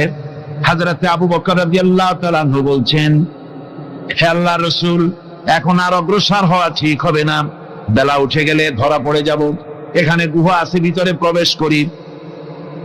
হযরতে আবু বকর রাসূলের সম্মতি পেয়ে হযরতে আবু বকর রাদিয়াল্লাহু তাআলা আনহু বলছেন, ইয়া রাসূলুল্লাহ, পাহাড়িয়া গুহা, সাপ বিচ্ছু থাকতে পারে, আমাকে অনুমতি দেন, আমি আগে ভিতরে ঢুকে সাফ করে আপনাকে ডাকি। ভিতরটা সাফ করে তিনি ডাকলেন। রাসূল করিম ভিতরে ঢুকে বলছেন, আবু বকর, পাহাড় বেয়ে বেয়ে বড্ড কষ্ট হয়েছে, একটু বসো, তোমার উরুর উপরে মাথা রেখে আমি একটু ঘুমাইয়া যাই। আল্লাহর নবী আরাম ফরমাচ্ছিলেন। সকালবেলায় কাফির বেঈমানরা যখন আস্তে আস্তে করে গুহা মুখে পৌঁছে গেছি, পায়ের চিহ্ন এখানে শেষ। তাদের নিশ্চিত ধারণা এর ভিতরেই নবীজি আছেন। বলছে, বেরিয়ে আসো। একজন বলে নাই, আর একজন বলে আছে। এভাবে তাদের মধ্যে দ্বিমত হয়ে গেল। হযরতে আবু বকর বলছেন, ইয়া রাসূলুল্লাহ, আমরা তো ধরা পড়ে গেছি, আমাদের তো আর উপায় নাই। এই গুহাটা এতই অগভীর, শুয়ে যদি হাঁটু উঁচু করা যায় উপর থেকে দেখা যায়, বসলে পরে মাথা দেখা যায়, ধরা তো পড়ে গেছি, উপায় নাই। আল্লাহর নবী তখন তার হাবিব, তার বন্ধুকে কি বললেন? বিশ্ববাসীর জন্য আল্লাহ পাক কোরআনে তা উঠায় দিলেন। নবীজি তার বন্ধুকে ডেকে বললেন, লা তাহজান ইন্নাল্লাহা মা'ানা। ও আমার সাথী, কোনো চিন্তা করো না, ভয় পেও না, শঙ্কিত হয়েও না। আমরা মাইনরিটি নই, আমরাই মেজরিটি, কারণ আল্লাহ রাব্বুল আলামিন আমাদের সাথে আছেন। সুবহানাল্লাহ। এই চিন্তা, এই ধারণা যদি মানুষের মনের মধ্যে থাকে, তাহলে কখনোই তার মন দুর্বল হবে না, ঈমান দুর্বল হবে না। রব্বানা যালামনা আনফুসানা ওয়া ইন লাম তাগফির লানা ওয়া তারহামনা লানাকুনান্না মিনাল খাসিরিন। রব্বানা লা তুযিগ কুলুবানা বা'দা ইয হাদাইতানা ওয়া হাব লানা মিন লাদুনকা রাহমাতান ইন্নাকা আনতাল ওয়াহ্হাব।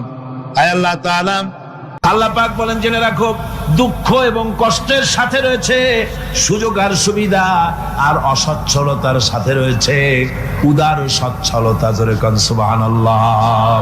কাজে ভয় পাওয়ার কারণ নাই, হতাশ হওয়ার কারণ নাই। গুনাহ করেছো, হতাশ হয়ো না। যুবকদের গুনাহ করা স্বাভাবিক। ইউনিভার্সিটির ছাত্র, কলেজের ছাত্র, প্রফেসর, শিক্ষক, অফিসার ঘুষ খেয়েছেন, জিনা করা হয়েছে, মদ খাওয়া হয়েছে, মিথ্যা কথা বলা হয়েছে, যাই কিছু করেন না কেন ভয় পাওয়ার কারণ নাই। নিরাশ হওয়ার কোনো দরকার নাই। আল্লাহ পাক ডেকে বলেছেন, কুল ইয়া ইবাদিয়াল্লাযীনা সারাফু আলা আনফুসিহিম লা তাকনাতু মির রাহমাতিল্লাহ। আমার আল্লাহ বলেন, ও নবী আপনি শুনায় দেন, হে আল্লাহর বান্দারা, তোমরা যারা নিজেদের উপরে বাড়াবাড়ি করেছো, নিজেদের উপরে জুলুম করেছো, অত্যাচার করেছো, আমি আল্লাহর রহমত থেকে নিরাশ হয়ে যেও না।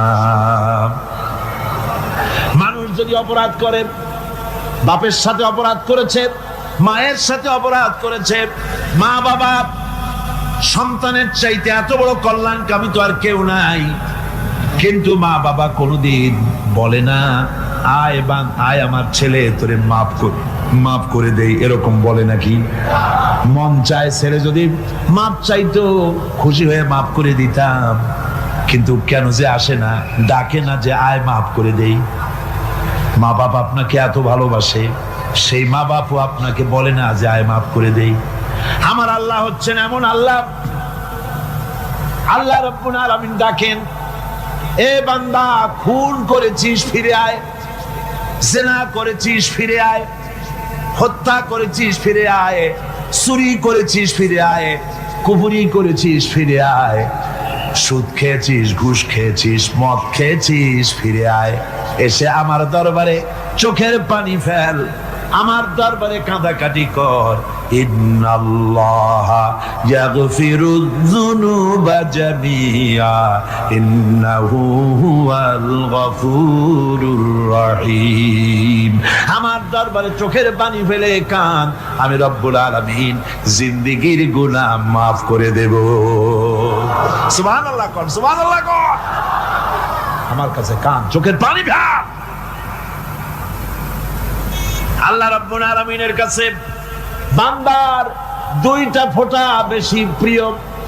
একটা হলো জিহাদের ময়দানে যে রক্ত ফোঁটা দেওয়া হয়, এটা আল্লাহর কাছে প্রিয়। আর আল্লাহর ভয়তে গুনার জন্য লজ্জা করে, অনুশোচনা করে বান্দা যখন চোখের পানি ছেড়ে দেয়, আল্লাহর কাছে এটা অত্যন্ত প্রিয়। নবীজি বলেছেন, বান্দা যখন গুনার ভয়তে, আল্লাহর ভয়তে, জাহান্নামের ভয়তে অনুশোচনা করে যখন চোখ দিয়া পানি ছেড়ে দেয়, ওই চোখের পানি নাকের অর্ধেক আসতে না আসতে আল্লাহ রাব্বুল আলামিন বান্দারে মাফ করে দেন। আল্লাহ বরদাস্ত করতে পারেন না যে বান্দা কান্দে। আমার ভাইরা, আল্লাহ রহমত, এই পৃথিবীতে আল্লাহ রহমতকে 100 ভাগ করা হয়েছে। আল্লাহ রহমতের কত ভাগ? এই 100 ভাগের 1 ভাগ সারা পৃথিবীতে ছড়াই দেওয়া হয়েছে। আর 99 ভাগ কার কাছে? আল্লাহর কাছে। এই জন্য আল্লাহ রাব্বুল আলামিন বলেছেন, নাব্বি ইবাদি আন্নি আনাল গফুরুর রহিম। ও আমার নবী, সুসংবাদ দিয়ে দাও, বান্দাদেরকে শোনায় দাও যে আমি আল্লাহ তাআলা ক্ষমাশীল আর দয়াবান। হুজুর কাঁদতেছিলেন, হযরত ওমর রাদিয়াল্লাহু তাআলা আনহু এসে দেখেন হুজুর একা কাঁদতেছে। হুজুর জিজ্ঞেস করছেন, হযরত ওমর জিজ্ঞেস করলেন, হুজুর আপনি কাঁদেন কেন একা একা? হযরত ওমর বলেন, আমি যখন প্রশ্ন করলাম, নবীজি বললেন, আমার কাছে কিছু আগে জিবরাইল এসেছিলেন। জিবরাইল এসে আমাকে বললেন, আল্লাহ পাক বলেছেন, হে আমার নবী, ইসলামের ভিতরে থেকে যে সমস্ত মানুষগুলো ইসলামের ভিতরে থেকে চুল আর দাড়ি পাকায় দিছে, কিয়ামতের দিন এই লোকগুলারে আমি শাস্তি দিতে আমার শরম হবে। হযরত ওমর বলেন, হুজুর উম্মতের জন্য কত বড় খুশ খবর এটা, আর আপনি কাঁদতেছেন। হুজুর বলেন, ওমর তুমি জানো না, আমার কান্নার কারণ ভিন্ন। আমার কান্নার কারণ হলো যে আল্লাহ রাব্বুল আলামিন কিয়ামতের দিন দাড়ি চুল পাকা বান্দারে শাস্তি দিতে শরম করবেন। সেই দাড়ি চুল পাকা বান্দাগুলি আল্লাহর সাথে নাফরমানি করতে শরম করে না। আমি এই লজ্জায় কাঁদতেছি। ভাইরা, হুজুর আল্লাহ পাক বলেন, আমার নবী, রাতের আধারে যখন একটা বুড়া আমার দরবারে হাত উঁচু করে, একটা বুড়া মানুষ রাতের আধারে যখন আমার দরবারে হাত উঁচু করে, আর যখন বলতে থাকে রব্বুল আলামিন আমার পেছনের জীবনটা বড় খারাপ করেছি, এমন কোন কাজ জীবনে করি নাই যা তোমার কাছে কিছু দাবি করতে পারি, সব রকমের নাফরমানি করেছি, আজ আমি বুড়া হয়ে গেছি, কামাই করতে পারি না, ছেলে আমাকে চোখে দেখতে পারে না, পুত্রবধূ আমাকে ঘরে জায়গা দেয় না, আমার স্ত্রী আমাকে দেখতে পারে না, রোজগার করতে পারি না, হাঁটতে পারি না, চলতে পারি না, সবার কাছে আমি তিতা হয়ে গেছি, আমি দাঁড়াতে পারি না, কোমরে ব্যথা পাই, হাঁটুতে ব্যথা পাই, চলতে পারি না, কানে শুনতে পাই না, চোখে দেখতে পারি না, আর তোমার কাছে কিছু চাইয়া নেব এমন ভালো কাজও করি নাই। এইভাবে যখন বান্দা কাঁদতে থাকে আমার দরবারে, ও আমার হাবিব আমার রহমতের দরিয়ায় জোশ মেরে যায়, আমার শরম হয় এই বুড়াটারে কেমনে খালি হাতে ফিরাইয়া দেই। সুবহানাল্লাহ, সুবহানাল্লাহ। আমার আল্লাহর এত দয়া, আমার আল্লাহর এত মায়া, এত মহব্বত। আমার আল্লাহ রাব্বুল আলামিন বলেন, وَإِذَا سَأَلَكَ عِبَادِي عَنِّي فَإِنِّي قَرِيبٌ। আমার হাবিব, আমার বান্দা আমার ব্যাপারে প্রশ্ন করে, আমি বান্দার একদম নিকটে। কোরআন শরীফের ভিতরে যত জায়গায় রাসূলকে বলা হয়েছে সুয়ালের কথা, আপনাকে প্রশ্ন করা হয়, আল্লাহ তার জবাব কুল এই কথা বলে জবাব দিয়েছেন। যত জায়গায় সুয়াল এসেছে, যেমন কোরআনে কারীমের মধ্যে আল্লাহ পাক বলেন, ওয়ায়াসআলুনাকা আনিল মাহিদ, মেয়েদের হায়েজ সম্পর্কে জিজ্ঞাসা করা হয়, কুল হিয়া আযা, হে নবী আপনি বলুন। এভাবে করে কুল দিয়ে জবাব দেওয়া হচ্ছে। আবার প্রশ্ন করা হচ্ছে, ওয়ায়াসআলুনাকা আনিল আনফাল, এই গনিমতের মাল সম্পর্কে হুজুর আপনাকে, হে নবী আপনাকে প্রশ্ন করা হয়। আল্লাহ কুল দিয়া জবাব দিলেন, আল্লাহ বলেন আপনি বলেন। ওয়ায়াসআলুনাকা আনিল খামরি ওয়াল মাইসির, আল্লাহ পাক বলেন নবী আপনারে প্রশ্ন করা হয়, কুল ফীহিমা ইসমুন কাবীর, আল্লাহ কুল দিয়া বললেন তুমি বলো। আবার বলা হলো, ওয়ায়াসআলুনাকা আনিল আহিল্লা কুল হিয়া মাওয়াকিতু লিন্নাস, ও নবী আপনাকে প্রশ্ন করা হয় চাঁদের ক্রমবর্ধমান এবং ক্রমহ্রাস, এই যে বাড়ে আর কমে, পূর্ণিমা হয় অমাবস্যা হয়, কেন হয় আপনি বলুন। কুল, আপনি বলেন এটা আমি অক্ত এবং সময়, বছর আর দিন গণনা করার জন্য পৃথিবীবাসীদের জন্য বিনা পয়সায় একটা ক্যালেন্ডার বানাইয়া আকাশে ঝুলাই রেখেছি। এভাবে যত জায়গায় এসেছে আপনাকে প্রশ্ন করা হয়, তত জায়গায় আল্লাহ জবাব দিয়েছেন কুল আপনি বলেন।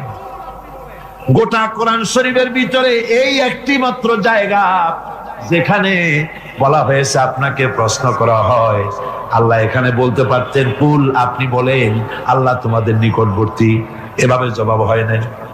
এটা কায়দাটা হলো এই, আল্লাহ বলতেছেন ওয়াইজা সালাকা ইবাদি, ও আমার নবী প্রশ্ন তো আমার বান্দারা আমার ব্যাপারে করেছে, এবার আপনার জবাবের কোনো দরকার নাই, প্রশ্ন আমার ব্যাপারে আমি নিজে জবাব দিয়ে দেই, ফা ইন্নী কারীব, ও বান্দা আমার ব্যাপারে প্রশ্ন করেছিস, জবাব আমি দেই, আমি তোর সবচাইতে বেশি নিকটে। সুবহানাল্লাহ, কত নিকটে?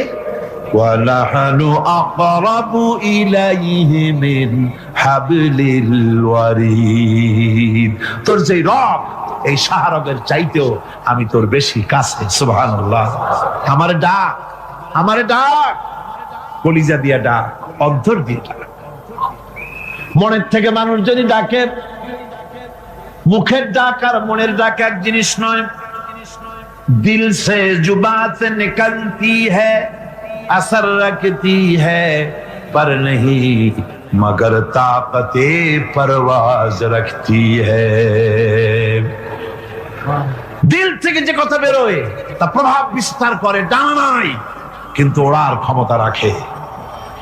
মনের কথাই ভিন্ন, মন থেকে, দিল থেকে, কলিজা থেকে, অন্তরের গভীর কন্দর থেকে মুহাব্বতের সাথে কেউ যদি একবার বলে আল্লাহ, আল্লাহ রাব্বুল আলামিন বলেন অন্তরের অন্তঃস্থল থেকে একটি বার যদি বান্দা বলেন আল্লাহ, আল্লাহ বলেন 70 বার সাড়া দিয়া জিজ্ঞেস করি, বান্দা কি চাও, আমি তোমার কাছে আছি।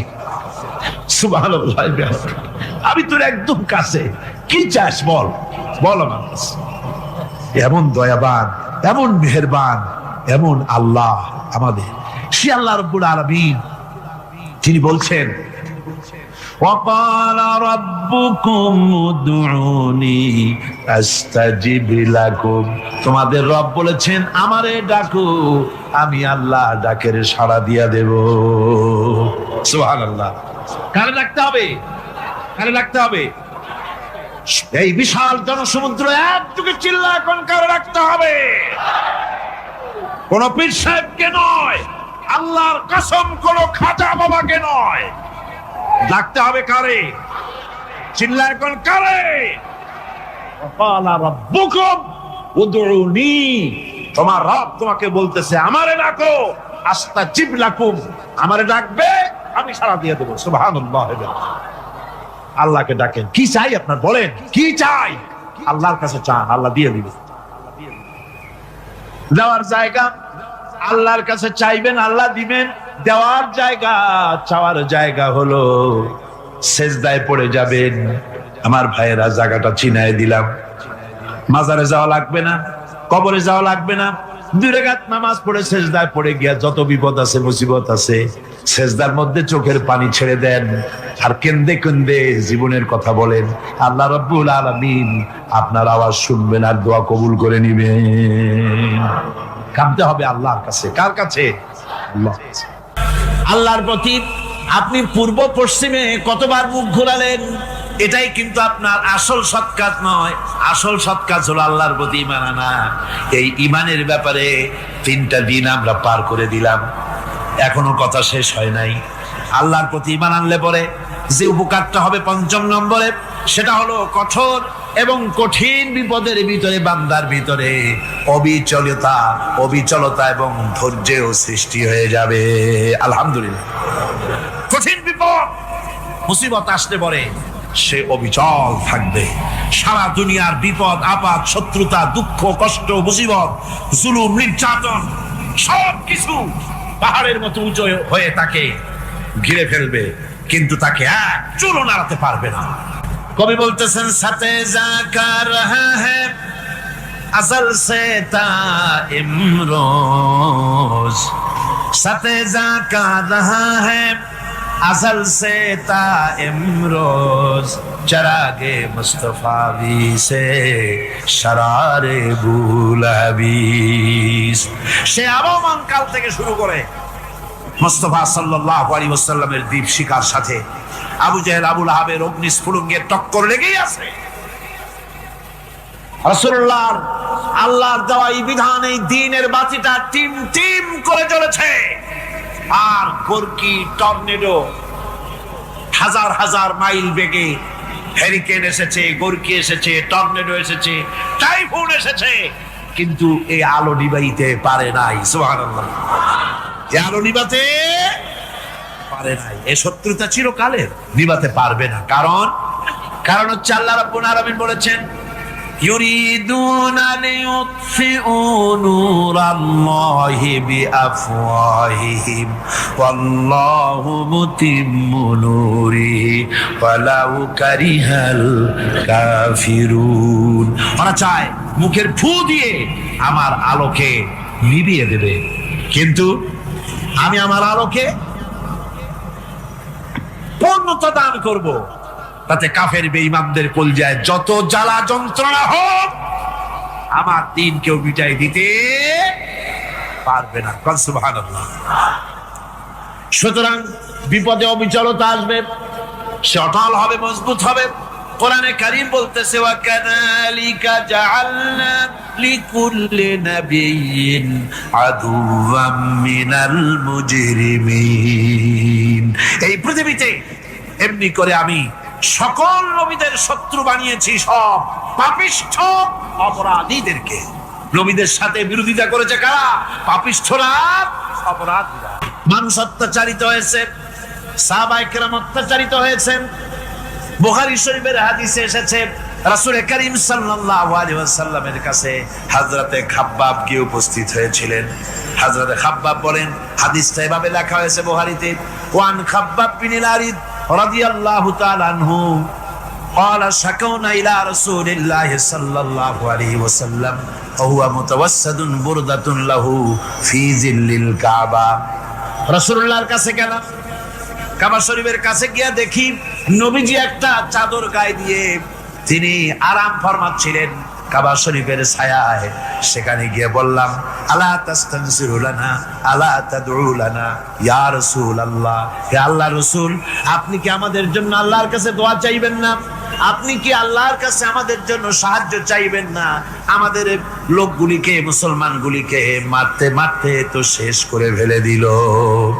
তারা আমাদের সুমাইয়াকে মারলো, আমাদের খাব্বাবকে উটের সাথে পায়ের দড়ি লাগায় টানলো, আমাদের খোবায়েবকে তারা আগুনের উপরে চিৎ করে শোয়ায় রাখলো, না খায় রাখতেছে, মারতেছে, কষ্টে তো শেষ হয়ে গেলাম। হুজুর, আপনি কি আমাদের জন্য দোয়া করবেন না? হাদিস শরীফে এসেছে নবীজি উঠে বসলেন সোজা হয়ে। নবীজি বলেন, ও আমার সাহাবী, ও খাব্বাব, শোনো, তোমাদের আগে এই পৃথিবীতে যারা দ্বীনের দাওয়াত দিতে এসেছিলেন তাদেরকে সমকালীন রাষ্ট্র শক্তি, সমাজ শক্তি তাদেরকে ধরতো। ফায়ুখাজুর রাজুলু, তাদেরকে তারা ধরতো। ফায়ুফারু লাহু ফিল আরদ, আর তার জন্য জমিনের ভিতরে কবর বানাইতো। ওই কবর ফায়ুজালু ফিহা, ওই কবরের ভিতরে তাকে কোমর পর্যন্ত গেড়ে দিত। সুম্মা ইউতা বিল মানশার, এরপরে করাত আনতো। ফায়ুদাউ আলা রাসিহি, এরপরে ওই করাত তার মাথার উপরে রাখতো। ফায়ুজালু নিসফাইন, এরপরে করাত দিয়া চিরে জীবিত মানুষটারে দ্বিখণ্ডিত করে ফেলে দিত। মা ইয়াসুদ্দুহু যালিকা আন দীনিহি, ও আমার খাব্বাব, এত কষ্ট দেওয়ার পরেও সেই যুগের কোন মুসলমানকে, দ্বীনের দায়ীদেরকে আল্লাহ দ্বীন থেকে এক চুলো তারা সরাই দিতে পারে নাই, এক চুলো সরাতে পারে নাই। ওয়াল্লাহি, ও খাব্বাব, আমি আমার আল্লাহর নামে কসম করে বলছি, লা ইউতাম্মান্নাল্লাহু হাযাল আমরা হাত্তা ইয়াসিরা আর-রাকিবু মিন সানা ইলা হাযরামাউত। আমি কসম করে বলি, আল্লাহ রাব্বুল আলামিনের এই সানা থেকে হাজারামত পর্যন্ত লোকেরা যাতায়াত করবে, সুন্দরী রমণীরা গমন করবে, সদাগরেরা যাতায়াত করবে, টাকা নিয়া পয়সা নিয়া যাতায়াত করবে। তাদের মনের মধ্যে লুটের ভয়, টাকার ভয়, চুরির ভয়, ডাকাতির ভয়, জেনার ভয়, হত্যার ভয়, ধর্ষণের ভয়, কোনো ভয় থাকবে না। লা ইয়াখাফু ইল্লাল্লাহ, আল্লাহ ছাড়া কোনো ভয় থাকবে না। এমন একটা সমাজ, এমন একটা সময় আসবে। ওয়ালাকিন্নাকুম তাস্তাজিলুন, অথচ খুব তাড়াহুড়ো তোমরা করতেছো। তাড়াহুড়ো করো না, সময় আসবে ইনশাআল্লাহ। আমার ভাইয়েরা, আমার বন্ধুগণ, কঠিন বিপদে অবিচলতা এবং ধৈর্যের দৃষ্টান্ত রেখে গেছেন আম্বিয়া আলাইহিমুস সালাম। সুবহানাল্লাহ। কঠিন বিপদে অবিচলতা, দৃঢ়তা, ধৈর্য কারে বলে, তার দৃষ্টান্ত কারা রেখেছেন? আম্বিয়া আলাইহিমুস সালাম। ওনারাই আমাদের আদর্শ, নবীরাই আদর্শ। সাহাবায়ে কেরাম রিদওয়ানুল্লাহি তাআলা আলাইহিম আজমাইন আমাদের আদর্শ। ভাইরা আমার, মুসা আলাইহিস সালামকে ফেরাউন যখন ঘিরে ফেলে দিল, কোরআনের সব কথা গল্প গুজবার ইতিহাসের জন্য লেখা হয় নাই। কোরআনের মধ্যে যা লেখা হয়েছে সব বান্দাদের উপদেশের জন্য, যাতে করে লোকেরা চিরটা কাল এর থেকে উপদেশ নেওয়া নিজেদের তৈরি করতে পারে। জোরে বলেন সুবহানাল্লাহ। মুসা আলাইহিস সালামের কথা আল্লাহ বলেন, ফেরাউন তাকে ঘিরে ফেলে দিল, পালাবার রাস্তা নাই।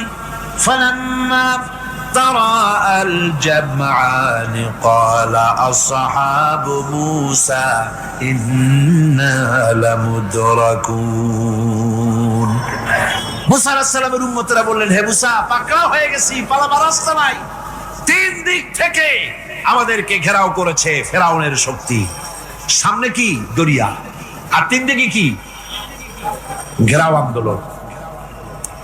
পালাবার পথ নাই, পালাবার পথ নাই। সাঁড়াশি আক্রমণ, ঘেরাও আন্দোলন। মুসা আলাইহিস সালামকে ঘেরাও করে ফেলেছে, পালাবার উপায় নাই। একদিকে দরিয়া, তিন দিকে ফেরাউনের শক্তি। এই যে ঘেরাও টেরাও, মানে নতুন তো না, ধর্মঘট নতুন না, পুরানা জিনিস। এই পৃথিবীতে সর্বপ্রথম ধর্মঘট কিসের উপরে হয়েছে জানেন? এই পৃথিবীর প্রথম ধর্মঘট হয়েছে পেঁয়াজ, রসুন আর ডাইলের উপরে।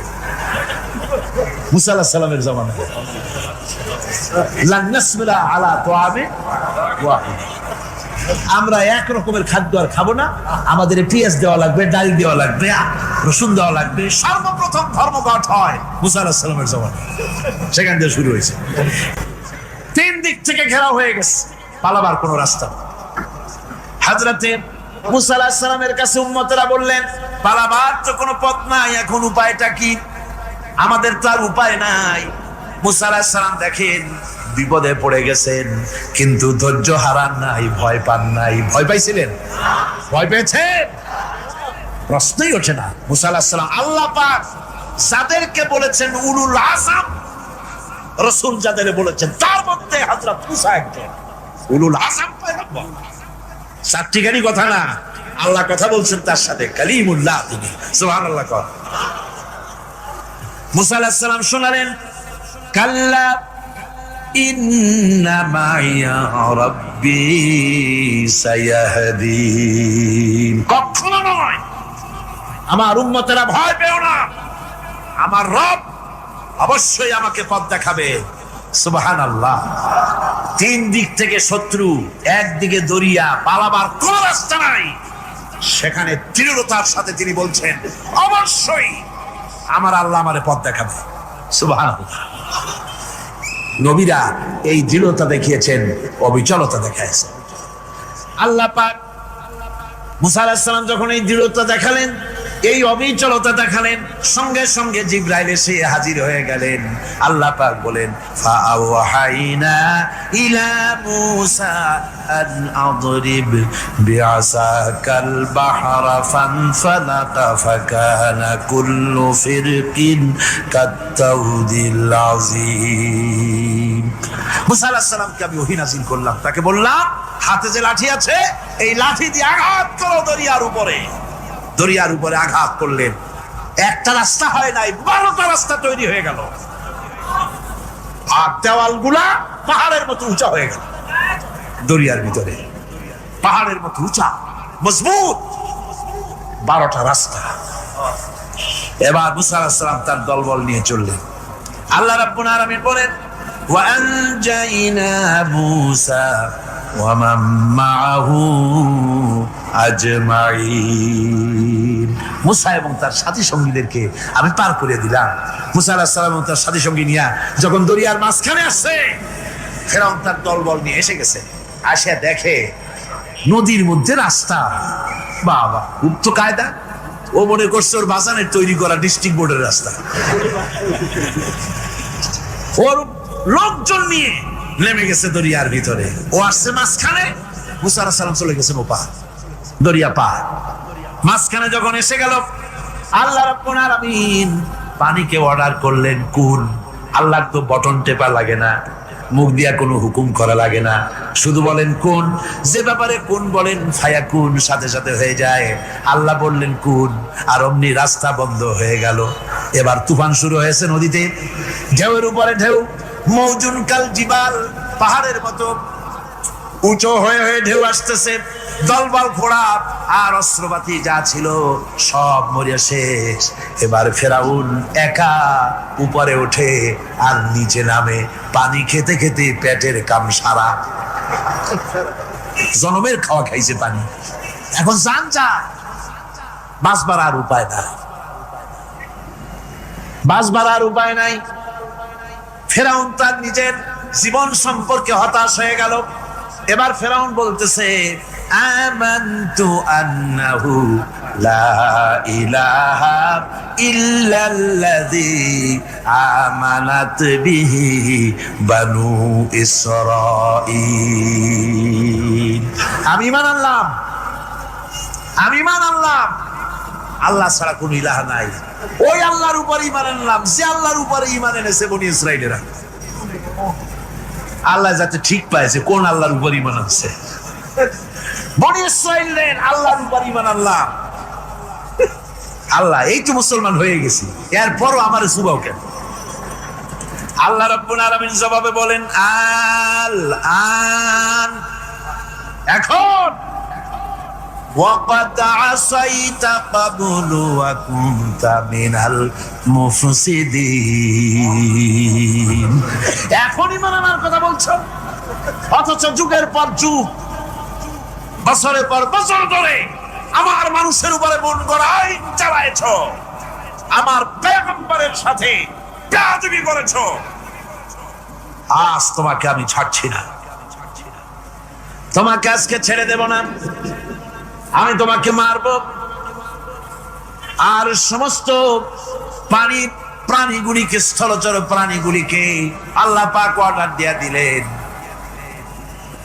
এই ফিরআউনের লাশকে ডুবাবি না, পচাবি না, খাবি না। আল ইয়াউমা নুনাজ্জিকা বিবাদানিক, আমি তোমার শরীরে বাঁচায় দেব। পোকে খাবে না, পানিতে পচবে না, মাছে খাবে না, কুমিরে খাবে না, দুনিয়ার কোনো পশুতে খাবে না। আমি তোরে শুটকি বানাইয়া রাখবো, যাতে করে দুনিয়ার সমস্ত ফেরাউন যত যুগে যুগে আসে তোরে দেখে যেন হেদায়েত নিতে পারে। ফেরাউনকে আল্লাহ শুটকি বানায় রাখছে। আমি ফেরাউনদের লাশ দেখেছি ব্রিটিশ মিউজিয়ামে। ফেরাউন তো একটা না, অনেকগুলা। আসলটারে অবশ্য দেখিনি। ব্রিটিশ মিউজিয়ামে ওই ফেরাউন গুলার লাশ যখন অসুবিধা হয়, মমিগুলি, তখন ইংল্যান্ডে নিয়ে যায় চিকিৎসা করাবার জন্য। চোখ টোক আছে গর্তের ভিতরে, তারপরে চামড়া টামড়া হাড়ের সাথে মিশানো, ওইভাবে চেহারা দেখলে মনে হয় যে সত্যি ফেরাউনি গুলো। আর ব্রিটিশের কাম, মিশর থেকে নামছে এমন কোন জিনিস নাই। তারা ময়ূর সিংহাসনের, শাহজাহানের ময়ূর সিংহাসনের ময়ূরের বাম চোখে কোহিনূর মণি লাগাইছিলেন। শাহজাহান ময়ূরের ডান চোখে কোহিনূর মণি লাগায় নাই। কোহিনূর মণির অনেক দাম, আমি দেখে এসেছি মণি। এখন সেটা কুইন এলিজাবেথের মুকুটে শোভা পাচ্ছে। সেই মণি এমনি বলে প্রবাদে 7 রাজার ধন 1 মাণিক্য, বলেন এরকম অনেক দাম। শাহজাহান দেখালেন আমি মুসলমান, আমার কাছে এটার দাম নাই, এই জন্য ময়ূরের ডান চোখে লাগালাম না, বাম চোখে লাগাই দিলাম। এইটারে চুরি করছে। টিপু সুলতানের তরবারিটা পর্যন্ত চুরি করেছে। আজ পর্যন্ত ব্রিটিশ মিউজিয়ামে টিপু সুলতানের তরবারিটা আছে, আমি তরবারিটা দেখে এসেছি। আমার বন্ধুগণ, বলতেছিলাম যে পৃথিবীতে আল্লাহ রাব্বুল আলামিন নবীরা তাদের চরিত্র দিয়ে বিপদের মোকাবেলা করে, দুনিয়ার সামনে কঠিন বিপদের মোকাবেলা করে অবিচলতা, দৃঢ়তা দেখায় গেছেন যে কেমন করে এই পৃথিবীতে বিপদের সামনে মোকাবেলা করতে হয়। ধৈর্য ধরতে হবে। বিপদ আসবে পাহাড় সমান হয়ে, আপনাকে ধৈর্য ধারণ করতে হবে সেভাবে বুক বেঁধে। যেহেতু এটা যদি বিশ্বাস হয় যে আমার কিসমতে যা আছে তার থেকে বেশি কিছু হবে না, তাহলেই আপনার ধৈর্য আসবে, ভয় পাবেন না। কথা ঠিক কিনা কন? এবারে হযরত হুদ আলাইহিস সালাম সম্পর্কে আল্লাহ রাব্বুল আলামিন বলেন, হযরতে হুদকে যখন ষড়যন্ত্র হলো, কাফির বেঈমানেরা তাকে মেরে ফেলার জন্য যখন সরকারি ষড়যন্ত্রে লিপ্ত হয়ে গেল, হযরতে হুদ সমাজের এই চ্যালেঞ্জের মোকাবেলা করলেন। হযরত হুদ বলেন, ফাকিদুনি জামিআন সুম্মা লা তুনজিরুন ইন্নী তাওয়াক্কালতু আলাল্লাহি রাব্বি ওয়া রাব্বিকুম। তোমরা তোমাদের ষড়যন্ত্র আমার বিরুদ্ধে যত পারো আমার বিরুদ্ধে ষড়যন্ত্র চালাও, এতটুকুন আমার অবকাশ দিও না। আমি এমন আল্লাহর উপরে ভরসা করেছি যার হাতের ভিতরে তোমাদেরও জান আর আমারও জান। যা পারো তাই করো। সরকার সমস্ত শক্তি একত্রিত হয়ে আমার মোকাবেলা করো। একদিকে হুদ আলাইহিস সালাম, আর একদিকে গোটা জাতি। হযরত হুদ ভয় পায় নাই। সুবহানাল্লাহ কোন? ঈমান বিল্লাহ মানুষের কলিজাকে এভাবে শক্ত করে দেয়। কোন আলহামদুলিল্লাহ। এবারে এই বিপদের, কঠিন বিপদের মোকাবেলা করে আমার রাসূল যে প্রমাণ দিয়া গেলেন, আমার রাসূল যে কঠিন বিপদের মোকাবেলা করলেন, ভাইরা আমার, হিজরতের রাতে সওর পাহাড়ের ভিতরে যখন তিনি আশ্রয় নিলেন, হযরতে আবু বকরের সাথে ছিলেন। হযরতে আবু বকর রাদিয়াল্লাহু তাআলা আনহু বলেন, হুজুর আপনি দাঁড়ান, এটা তো পাহাড়িয়া গুহা, গুহার ভিতরে সাপ থাকতে পারে, বিচ্ছু থাকতে পারে, আমি আগে ঢুকি, বিপদ যদি হয় আমার উপর থেকে হয়ে যায়। গুহার ভিতরে নেমে গুহা সাফ করলেন, এরপরে হুজুরকে ডাকলেন, হুজুর তাশরীফ নিলেন গুহার ভিতরে। এরপরে হুজুর বললেন, আবু বকর, পাহাড়ে হেঁটে হেঁটে 2-3টা পাহাড় পাড়ি দিয়া যাওয়া লাগে সূর পাহাড়ে। মদিনার সোজা রাস্তা হুজুর ধরেন নাই, মেসফালার পথ দিয়া জাবালে কেদোয়ার উপর দিয়া 3টা পাহাড় পাড়ি দিয়া তারপরে হুজুর এখানে সূর পাহাড়ে গুহার ভিতরে হুজুর তাশরীফ নিলেন। বললেন, আবু বকর তুমি বসো, তোমার উরুর উপরে মাথা রেখে আমি একটু আরাম করি।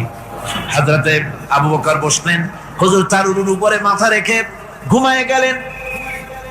আর এরপরে কাফির বেঈমানেরা তালাশ করতে করতে কাফেররা এসে গেল পায়ের চিহ্ন দেখে দেখে গর্তের কাছে। হযরত আবু বকর ভয়তে কেঁদে ফেললেন, আরে আর তো উপায় নাই, এবার তো ধরা পড়ে গেছি, এবার নবীজিকে মেরে ফেলে দেবে। নবীর মহব্বতে, নিজের মহব্বতে নয়, নবীর মহব্বতে কাঁদতেছিলেন। হুজুর বলেন, হুজুরের ঘুম ভেঙে গেল। বলো, আবু বকর কাঁদো কেন? ছেলের কথা, মেয়ের কথা, বিবির কথা, বাড়ির কথা মনে পড়লো নাকি? হযরত আবু বকর বলেন, ইয়া রাসূলুল্লাহ, আল্লাহর কসম করে বলি, যেদিন ঈমান এনেছি এই কলিজার ভিতরে মা বাপ, স্ত্রী, পুত্র, পরিজন, এমনকি আমার নিজের জীবনের চাইতে আপনারে বেশি ভালোবাসি। তা কাঁদো কেন? কাঁদো কেন?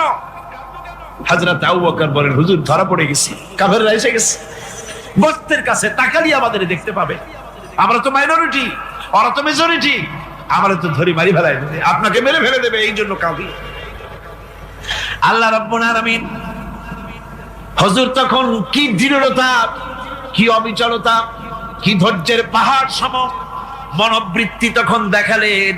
আল্লাহ কোরআন শরীফে চিরকাল যাতে মানুষেরা হেদায়েত দিতে পারে, সেজন্য হুজুরের কথা উঠায় দিলেন কোরআনে।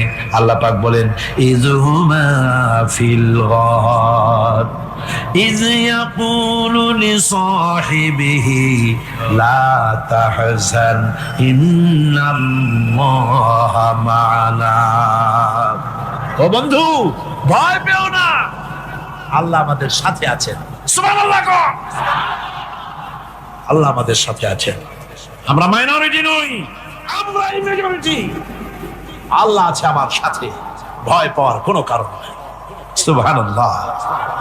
আল্লাহ পাক বলেন, فأنزل الله سكينته عليه وأيده بجنود لم تروها। আমি এদের অন্তরের ভিতরে আমি শান্তি নাজিল করে দিলাম, প্রশান্তি দিয়া দিলাম, আর আমি সাহায্য করলাম, আর এমন সব সৈন্য পাঠায় দিলাম যে সৈন্যগুলি তোমরা দেখতে পাও নাই। সুবহানাল্লাহ ওয়া বিহামদিহি। ভাইরা আমার, রাসূল করিম সাল্লাল্লাহু আলাইহি সাল্লাম এই বিপদের মাঝে, চরম বিপদের মাঝে অবিচলতা, দৃঢ়তা, কঠিন আত্মনির্ভরতা দেখিয়েছেন। এগুলি হলো ঈমানের 5 নম্বরের উপকারিতা। আল্লাহর প্রতি ঈমান আনলে এভাবে পাহাড় সম ঈমান মজবুত হয়ে যায়। জেলের পরোয়া করি না, ফাঁসির পরোয়া করি না, শহীদ হওয়ার পরোয়া করি না, মেরে ফেলে দেবে, উড়ায় দেবে, হত্যা করবে, পরোয়া করি না। পরোয়া করি কেবলমাত্র কাকে? জোরে বলেন, কারে? এইরকম মুসলমান হাজার হাজার লাখ লাখ দরকার নাই, 313 জন যথেষ্ট। কয়জন যথেষ্ট? 313 জন যথেষ্ট। বদলে যারা জান দিয়ে, মাল দিয়ে দিনকে প্রতিষ্ঠিত করেছিলেন, এরকম 313 জনই যথেষ্ট ছিল। এই দৃঢ়তা, এই অবিচলতা, এই ঈমান, এই ধৈর্য শিক্ষা দেয়, এই উপকার করে ঈমান বিল্লাহ। আল্লাহর প্রতি ঈমান আনলে এভাবে পাহাড়ের মতো শক্ত হয়ে যায় কলিজা। কোন আলহামদুলিল্লাহ। আমার বন্ধুগণ, এবার আমি বলবো সর্বশেষ উপকারের কথাটা বলি, মোনাজাত ছেড়ে দেব। কয়টার কথা বলছিলাম? উপকার 6টা। ছয়টা উপকারের কথা বলেছি, অনেকগুলি বৈশিষ্ট্য, অনেকগুলি উপকারের মধ্যে আল্লাহর প্রতি ঈমানের ছয়টা উপকারের কথা পাঁচটা বলা হয়ে গেছে। এবার ষষ্ঠ নম্বর এবং শেষ নম্বর, এটা হচ্ছে আল্লাহর প্রতি ঈমান আনলে পরে তার দ্বারা সবচাইতে বেশি ফায়দা পায় সমাজ এবং রাষ্ট্র। কল আলহামদুলিল্লাহ, কল আলহামদুলিল্লাহ। আল্লাহর প্রতি ঈমানের দ্বারা নৈতিক সংশোধন হয় এবং রাষ্ট্র আর সমাজ সবচাইতে বেশি উপকৃত হয়। কারণ হলো ঈমানদার ব্যক্তি আল্লাহর প্রতি যে ঈমান এনেছে তার মনের মধ্যে ধারণা এটা হয়, আমার কোনো কাজ তো গোপন থাকে না। ইন্নাল্লাহা লা ইয়াখফা আলাইহি শাইউন ফিল আরদি ওয়ালা ফিস সামা। আল্লাহর কাছে গোপন বলতে কিছু নাই, আকাশেও নাই, জমিনেও নাই, কোনো কিছু গোপন নাই। সুতরাং আমি যা করি সব আল্লাহ দেখেন এবং শোনেন। এমনকি মানুষ যে কল্পনা করে সে কল্পনাও আল্লাহ টের পায় না, নাকি টের পায় কিনা? ওয়াইন তুবদু মিন আনফুসিকুম আও তুখফুহু ইউহাসিবুকুম বিহিল্লাহ। মনের ভিতরে যে কল্পনা করো, আল্লাহ পাক বলেন এই কল্পনারও হিসাব আমি রব্বুল আলামিন তোমার কাছ থেকে নেব।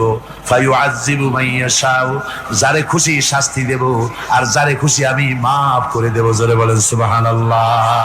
ফায়াগফিরু লিমাইয়াশা ওয়া ইউআযযিবু মাইয়াশা, যারে খুশি maaf করব, যারে খুশি শাস্তি দেব, কল্পনারও হিসাব নেব। এই কথা মুমিনের যদি জানা থাকে তাহলে আর তার কোনো চিন্তা থাকে না, তার নৈতিক চরিত্র ভালো হয়ে যায়। কোন সুবহানাল্লাহ। আমার বন্ধুগণ, ঈমানদার লোক আল্লাহর প্রতি ঈমান আসলে পরে সমাজ উপকৃত হয়, রাষ্ট্র উপকৃত হয়ে যায়। যেহেতু বান্দা জানে আমি দায়িত্বহীন কোনো কথা বলতে পারবো না, দায়িত্বহীন কোনো কাজ করতে পারবো না। আল্লাহ পাক বলেছেন, মা ইয়ালফিযু মিন কাউলিন ইল্লা লাদাইহি রাকীবুন আতীদ। বান্দা এমন কোনো কথা বলে না যে কথা আমার ফেরেশতারা রেকর্ড করে না রাখে। কাজী মুমিন ব্যক্তি আল্লাহর ভয়তে দায়িত্বহীন কথা বলবে না। নির্বাচন আসতে পরে রাস্তা সোনা দিয়ে বান্দায় দেব, এই করব সেই করব, না খাইয়া কেউ মরবেন না। আসে না নির্বাচনের সময় সেরাগালি বদনারা মঞ্চে দাঁড়িয়ে কত বড় বক্তৃতা করে, ভাইয়ের আমার, বোনের আমার, এবার আমার বোতল মার্কা বাক্স,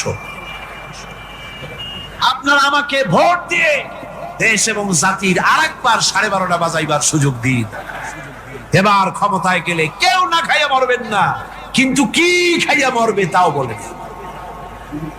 এর মানে প্রতি অর্থ হচ্ছে এই, ওরা যদি ক্ষমতায় যেতে পারে তাহলে বিষ খাইয়া হোক, গুলি খাইয়া হোক, কিছু না কিছু খেয়ে মরতে হবে। একেবারে খালি পেটে মরলে গ্যাস্ট্রিক হওয়ার সম্ভাবনা আছে। ঈমান বিল্লাহ যদি না থাকে, আল্লাহর ভয় যদি না থাকে, তাহলে দায়িত্বহীন কথা বলে। আর আল্লাহর ভয় যদি থাকে তাহলে নৈতিকতার সংশোধন হয়ে যায়, দায়িত্বপূর্ণ কথা বলে, মানুষকে ফাঁকি দেয় না। আমার বন্ধুগণ, আল্লাহ রাব্বুল আলামিন তার বান্দা যারা আল্লাহকে ভয় করে, সেই ভয় করা বান্দাগুলির মনের মধ্যেই চিন্তা এসে যায়, আমি যেখানে থাকি না কেন আল্লাহ আমাকে দেখতেছেন, শুনতেছেন। হযরত ওমর রাদিয়াল্লাহু তাআলা আনহু রাতের আধারে শেষ রাত্রে ঘুরতেছিলেন, দেখেন এক বাড়িতে কথা হচ্ছে, কথাবার্তার আওয়াজ পাওয়া যায়। মনে করলেন কোনো অসুখ বিসুখ নাকি। ঘরে গিয়ে কান পাচ্ছেন দেওয়ালের সাথে, শুনতে পাচ্ছেন ভিতরে বুড়ি মা তার মেয়েকে বলছে, এই মেয়ে ওঠ, উঠের দুধ দোয়াই নিয়ে আসছি, এর মধ্যে পানি মিশা, তারপর সকালে বাজারে নিয়ে যা। মেয়ে বলছে, মা এই কামটা আমি পারবো না। কেন পারবি না? হযরত ওমর ফরমান জারি করেছেন, দুধে পানি মিশাতে নিষেধ করেছে, কাজে এই কাজটা আমি পারবো না। আরে বেটি, আমিরুল মুমিনিন দেখ এখন কোথায় যায়, ঘুমায় আছে, সে কি দেখতেছে নাকি যে পানি মিশাই না কি মিশাই? মেয়ে বলতেছে, মা আমিরুল মুমিনিনকে ফাঁকি দেওয়া যেতে পারে, তার পুলিশ বাহিনীকে ফাঁকি দেওয়া যেতে পারে, কিন্তু আল্লাহ রাব্বুল আলামিনের চোখকে ফাঁকি দেওয়া যাবে না। হযরত ওমর এই কথা শুনে বাড়ি চলে গেলেন আর নিজের ছেলেকে ডেকে বললেন, ছেলে আমার, অমুক জায়গায় একটা বাড়ি আছে আর সেখানে একটা যুবতী মেয়ে আছে, ওই মেয়েটার বিয়ে হয়েছে কিনা শোনো, যদি বিবাহ না হয়ে থাকে তুমি তোমার নিজের বিয়ের প্রস্তাব দাও। আমিরুল মুমিনিন এই মেয়েটা সুন্দরী কেমন, স্বাস্থ্য কেমন কিছুই দেখলেন না, দেখলেন তাকওয়া। কি দেখলেন? আল্লাহ ভয়। আল্লাহর ভয় যখন একটা জাতির মধ্যে আসে, পুলিশ লাগে না, পুলিশের কাজ করে যায়। রাতে হোক দিনে হোক যেখানে আছি আল্লাহ আমারে দেখতেছেন। আল্লাহ পাক বলতেছেন, ওয়া হুয়া মাআহুম ইজ ইউবাইতুনা মা লা ইয়ারদা মিনাল কওলি ওয়া কানা আল্লাহু বিমা ইয়ামালুনা মুহীতা। আল্লাহ পাক বলেন, আমি তো আমার বান্দার নিকটে তখনও থাকি যখন সে গোপনে গোপনে রাতের বেলায় আমার মর্জির খেলাফ পরামর্শ করে। আমার মর্জির খেলাফ পরামর্শ করতেছে রাত্রে, আমি তো তখনও কাছে থাকি, ওটা আমি শুনি। ইমান যদি আসে তাহলে এই সব কাজ থেকে সে বিরত থাকে। সে যদি কম হয় সেখানেও আল্লাহ, বেশিও যদি হয় সেখানেও আল্লাহ। এমন কোন জায়গা আছে নাকি চিটাগংয়ে যেখানে আপনি একটা আকাম করবেন আর আল্লাহ টের পাবে না? কোন আছে নাকি? আচ্ছা, চট্টগ্রামে না থাকুক, বাংলাদেশের কোন জায়গা আছে নাকি? পার্বত্য চট্টগ্রামে যত পাহাড় আছে, উঁচু নিচে জায়গা আছে, ওই জায়গায় বোধহয় আছে নাকি? সারা পৃথিবীতে আছে কোথাও? আল্লাহকে ফাঁকি দেওয়ার জায়গা কোথাও? সব স্পষ্ট। আল্লাহ কি ঘুমায় নাকি? ঘুমায়? তার কাছে দিনও যায় রাতও যায়, সমানে তিনি দেখতে পান, শুনতে পান, সবকিছু দেখতে পান, সবকিছু শুনতে পান। তাকে ফাঁকি দেওয়ার কোনো উপায় না। এই জন্য ৬ষ্ঠ নম্বরের উপকার যেটা হয় সেটা হলো সমাজ উপকৃত হয় ওই মানুষ দিয়ে যার মধ্যে ঈমান আছে। তারপরে আগামী কালকে সকালে যদি আপনারা সবাই এসে বসেন, আমি কি আপনাদের রস শোনাবো? হ্যাঁ, না। সুতরাং আজকে আমরা ২-১০টা মিনিট আল্লাহর জন্য উৎসর্গ করতে রাজি তো ইনশাআল্লাহ? এখন বলেন তো, আমরা এখানে কোরআনের আলোচনা শুনতেছি, আমাদের গুনাহ হওয়ার কোনো সম্ভাবনা আছে? কিন্তু এই মুহূর্তে আপনি আপনার এই মহল্লায় খোঁজ নিয়ে দেখেন কত মানুষ খাটের উপর বসে বসে টিভি সিরিয়াল দেখতেছে। দেখেন আপনি একটু খোঁজ নিয়ে, নাই? কত যুবক ভাইয়ের এখন পাবজির মধ্যে আটকে গেছে, ফেসবুকের মধ্যে আটকে গেছে। নিঃসন্দেহে আমরা বলতে পারি, আমরা যে কোরআনের মাহফিলে আছি, আমাদের এখন গুনাহ হচ্ছে না, আমাদের উপরে রহমত নাজিল করতেছেন যিনি, তিনি কে? আর যারা বলেন কে? আল্লাহি, আল্লাহর কসম, একটা জিনিস মনে রাখবেন, ভালো আর খারাপ, ন্যায় আর অন্যায় কোনোদিনই এক হতে পারে না। জান্নাত আর জাহান্নাম এক হতে পারে না, আলাদা আছে না নাই? রব্বুল আলামিন বলেন, লা ইয়াস্তাউই আসহাবুন নারি ওয়া আসহাবুল জান্নাহ, আসহাবুল জান্নাতি হুমুল ফাইজুন। জান্নাত আলাদা, জাহান্নাম আলাদা। জান্নাতের সাথে জাহান্নামের কোনো মিল নাই। জান্নাতি ব্যক্তি আর জাহান্নামী ব্যক্তি দুইজনই আলাদা, ঠিক না ঠিক? ইমানদার আর কাফের দুইজন কিন্তু কোনোদিন এক হতে পারে। ওয়ালা যুলুমাতু ওয়ালান নূর, আলো আর আধার কি এক হতে পারে? জোরে বলেন। ওয়ালা জিল্লু ওয়ালাল হারুর, রোদের একটা রং আছে না নাই?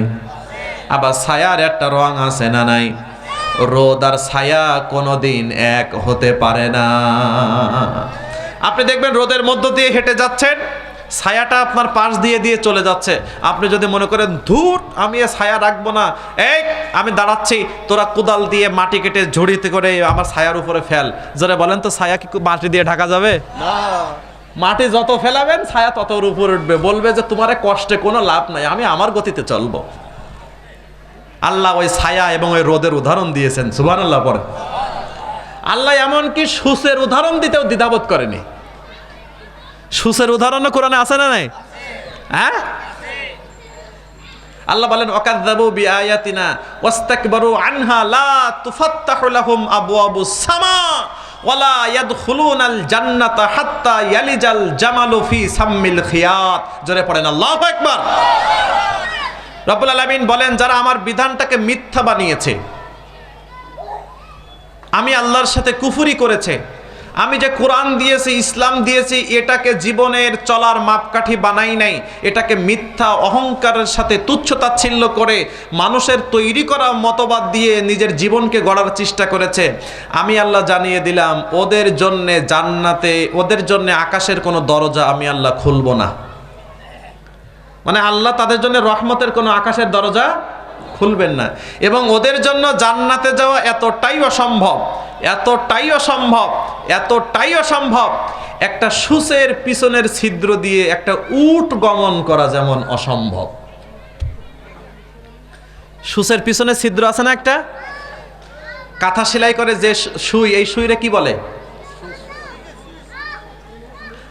এই সুইয়ের তুলনায় লেপ তোষক সেলাই করে যে সুই, এই সুইটা একটু বেশি বড়, এর ছিদ্রটা একটু বড়। একটু বলেন তো, ওই লেপ সেলাই করা সুইয়ের ছিদ্র দিয়ে একটা উট কি যাইতে পারবে? জোরে বলেন, আরো জোরে বলেন। আল্লাহ বলেন ওই ছিদ্র দিয়ে একটা উট যাওয়া যেমন অসম্ভব, আমি আল্লাহ রাব্বুল আলামিনের দেওয়া ইসলাম আর কোরআনকে যারা অবিশ্বাস করে জীবন পরিচালনা করে, ওদের জন্য জান্নাতে যাওয়া এর চাইতে অসম্ভব। এখন বলেন তো, মুসলমানের ঘরে জন্মলাভ করলেই জান্নাত? হ্যাঁ, আরো যারা বলেন, মুসলমান হলেই জান্নাত, দাড়ি টুপি থাকলেই জান্নাত। ওয়াল্লাহি, আল্লাহর কসম, এমন হাজার হাজার ব্যক্তি আছে যারা নামাজ পড়ে, যারা রোজা রাখে, যারা হজ করে, যারা যাকাত দেয়, তারা আল্লাহ, কোরআন এবং ইসলামের বিরোধিতা করে, যারা আল্লাহ রাব্বুল আলামিনের আইনের বিরোধিতা করে, মানব রচিত আইন প্রতিষ্ঠা হোক এইটার পেছনে কাজ করে। ওয়াল্লাহি, আল্লাহর কসম, যারা আল্লাহর জমিনে আল্লাহর দিন চায় না, কোরআন চায় না, ইসলাম চায় না, ও হাজি আর গাজী হলেও ও জাহান্নামে যাবে। জোরে বলেন ঠিক না বেঠে? সম্মানিত সুধী, সাবধান। আল্লাহ সুবহানাহু ওয়া তাআলা তিনি কোরআন আল কারিমে বলে দিয়েছেন, শোনো, কিয়ামতের ময়দানে ওই সকল বেঈমানগুলোকে আমি একত্রিত করে জাহান্নামের দিকে নিয়ে যাব, দুনিয়ার বুকে যারা অহংকার আর জুলুম আর তিরাসের রাজত্ব কায়েম করেছে। জোরে পড়েন নাউযুবিল্লাহ। রব্বুল আলামিন বলেন, উহশুরুল্লাযীনা যালামু ওয়া আযওয়াজাহুম ওয়া মা কানু ইয়াবুদুন মিন দুনিল্লাহি ফাহদুহুম ইলা সিরাতিল জাহিম। কথাটা কার? রব্বুল আলামিন বলেন, শোনো, যারা অবিচার করত, মানুষের উপরে অবিচার করত, মানুষদেরকে কষ্ট দিত, অহংকার করত, জুলুম আর তিরাসের রাজত্ব কায়েম করত, ওদেরকে কিয়ামতের দিন ধরো, ফাহদুহুম ইলা সিরাতিল জাহিম, ওদেরকে ধরে তোমরা জাহান্নামে নিক্ষেপ করো। আদেশটা কার? আল্লাহ। জোরে বলেন, কার? আল্লাহ। ফেরেশতারা ওই বেঈমানগুলোকে ধরে জাহান্নামের দিকে নিয়ে যাবে। কিছু দূর দূরে যাওয়ার পরে রব্বুল আলামিন তাদেরকে বলবেন, শোনো, ওয়াকিফুহুম ইন্নাহুম মাসউলুন, ওদেরকে একটু দাঁড় করাও, আমি আল্লাহ ওদের কাছে একটা প্রশ্ন জিজ্ঞাসা করব। কাদের কাছে জিজ্ঞাসা করবেন? ওই বেঈমানদের কাছে, জাহান্নামীদের কাছে। কে জিজ্ঞাসা করবেন? ফেরেশতারা এবার ওদেরকে দাঁড় করাবেন। আল্লাহ বলেন, মা লাকুম লা তানাসারুন, শোনো, কি হলো তোমাদের? তোমাদের সাথে তোমাদের মুরব্বী আছে, তোমাদের নেতা আছে, তোমাদের নেত্রী আছে, তোমাদের কর্মী আছে, তোমরা আল্লাহর কথা বাদ দিয়ে যারা নেতা নেত্রী এবং কর্মীদের কথা মতো চলতা, সবাই তো একসাথেই আসো, তো একজন আর একজনের উপকার করছো না কেন? কি বলবেন? আছে কোথায়? এক জায়গায়। কর্মীকে বলবেন, তোমার নেতা তো জাহান্নামে যায়, উপকার করো। নেতাকে বলবেন, তোমার কর্মী জাহান্নামে চলে যাচ্ছে, তুমি নেতা হয়ে উপকার করছো না কেন? মা লাকুম লা তানাসারুন, উপকার করো। পারবে? যারা বলেন পারবে। সবাই বিপদে আছে না নাই? সবাই বিপদে আছে না নাই? ওই সকল ব্যক্তিরা একটা পর্যায়ে মাথাটা অবনত করে রব্বুল আলামিনকে বলবে, আল্লাহ বাল হুমুল ইয়াউমা মুস্তাসলিমুন, এটা দুনিয়ার প্রেক্ষাপট নয়, এটা দুনিয়ার মন্ত্রণালয় নয়, এটা দুনিয়ার কোনো জায়গা নয়, এটা দুনিয়ায় ক্ষমতার আসর নয়। সেখানে ক্ষমতা বলে, সেখানে শক্তি বলে, সেখানে দাপটের বলে, যা ইচ্ছা তাই আমরা করতে পেরেছি, কিন্তু তোমার সামনে এটা করার সুযোগ নাই, আমরা সবাই তোমার সামনে মাথা নত করে দিলাম। নেতাকর্মী সবাই আল্লাহর সামনে মাথা নত করে দিবে। লাভ কি? কয়দিন দুনিয়া, কয়দিন?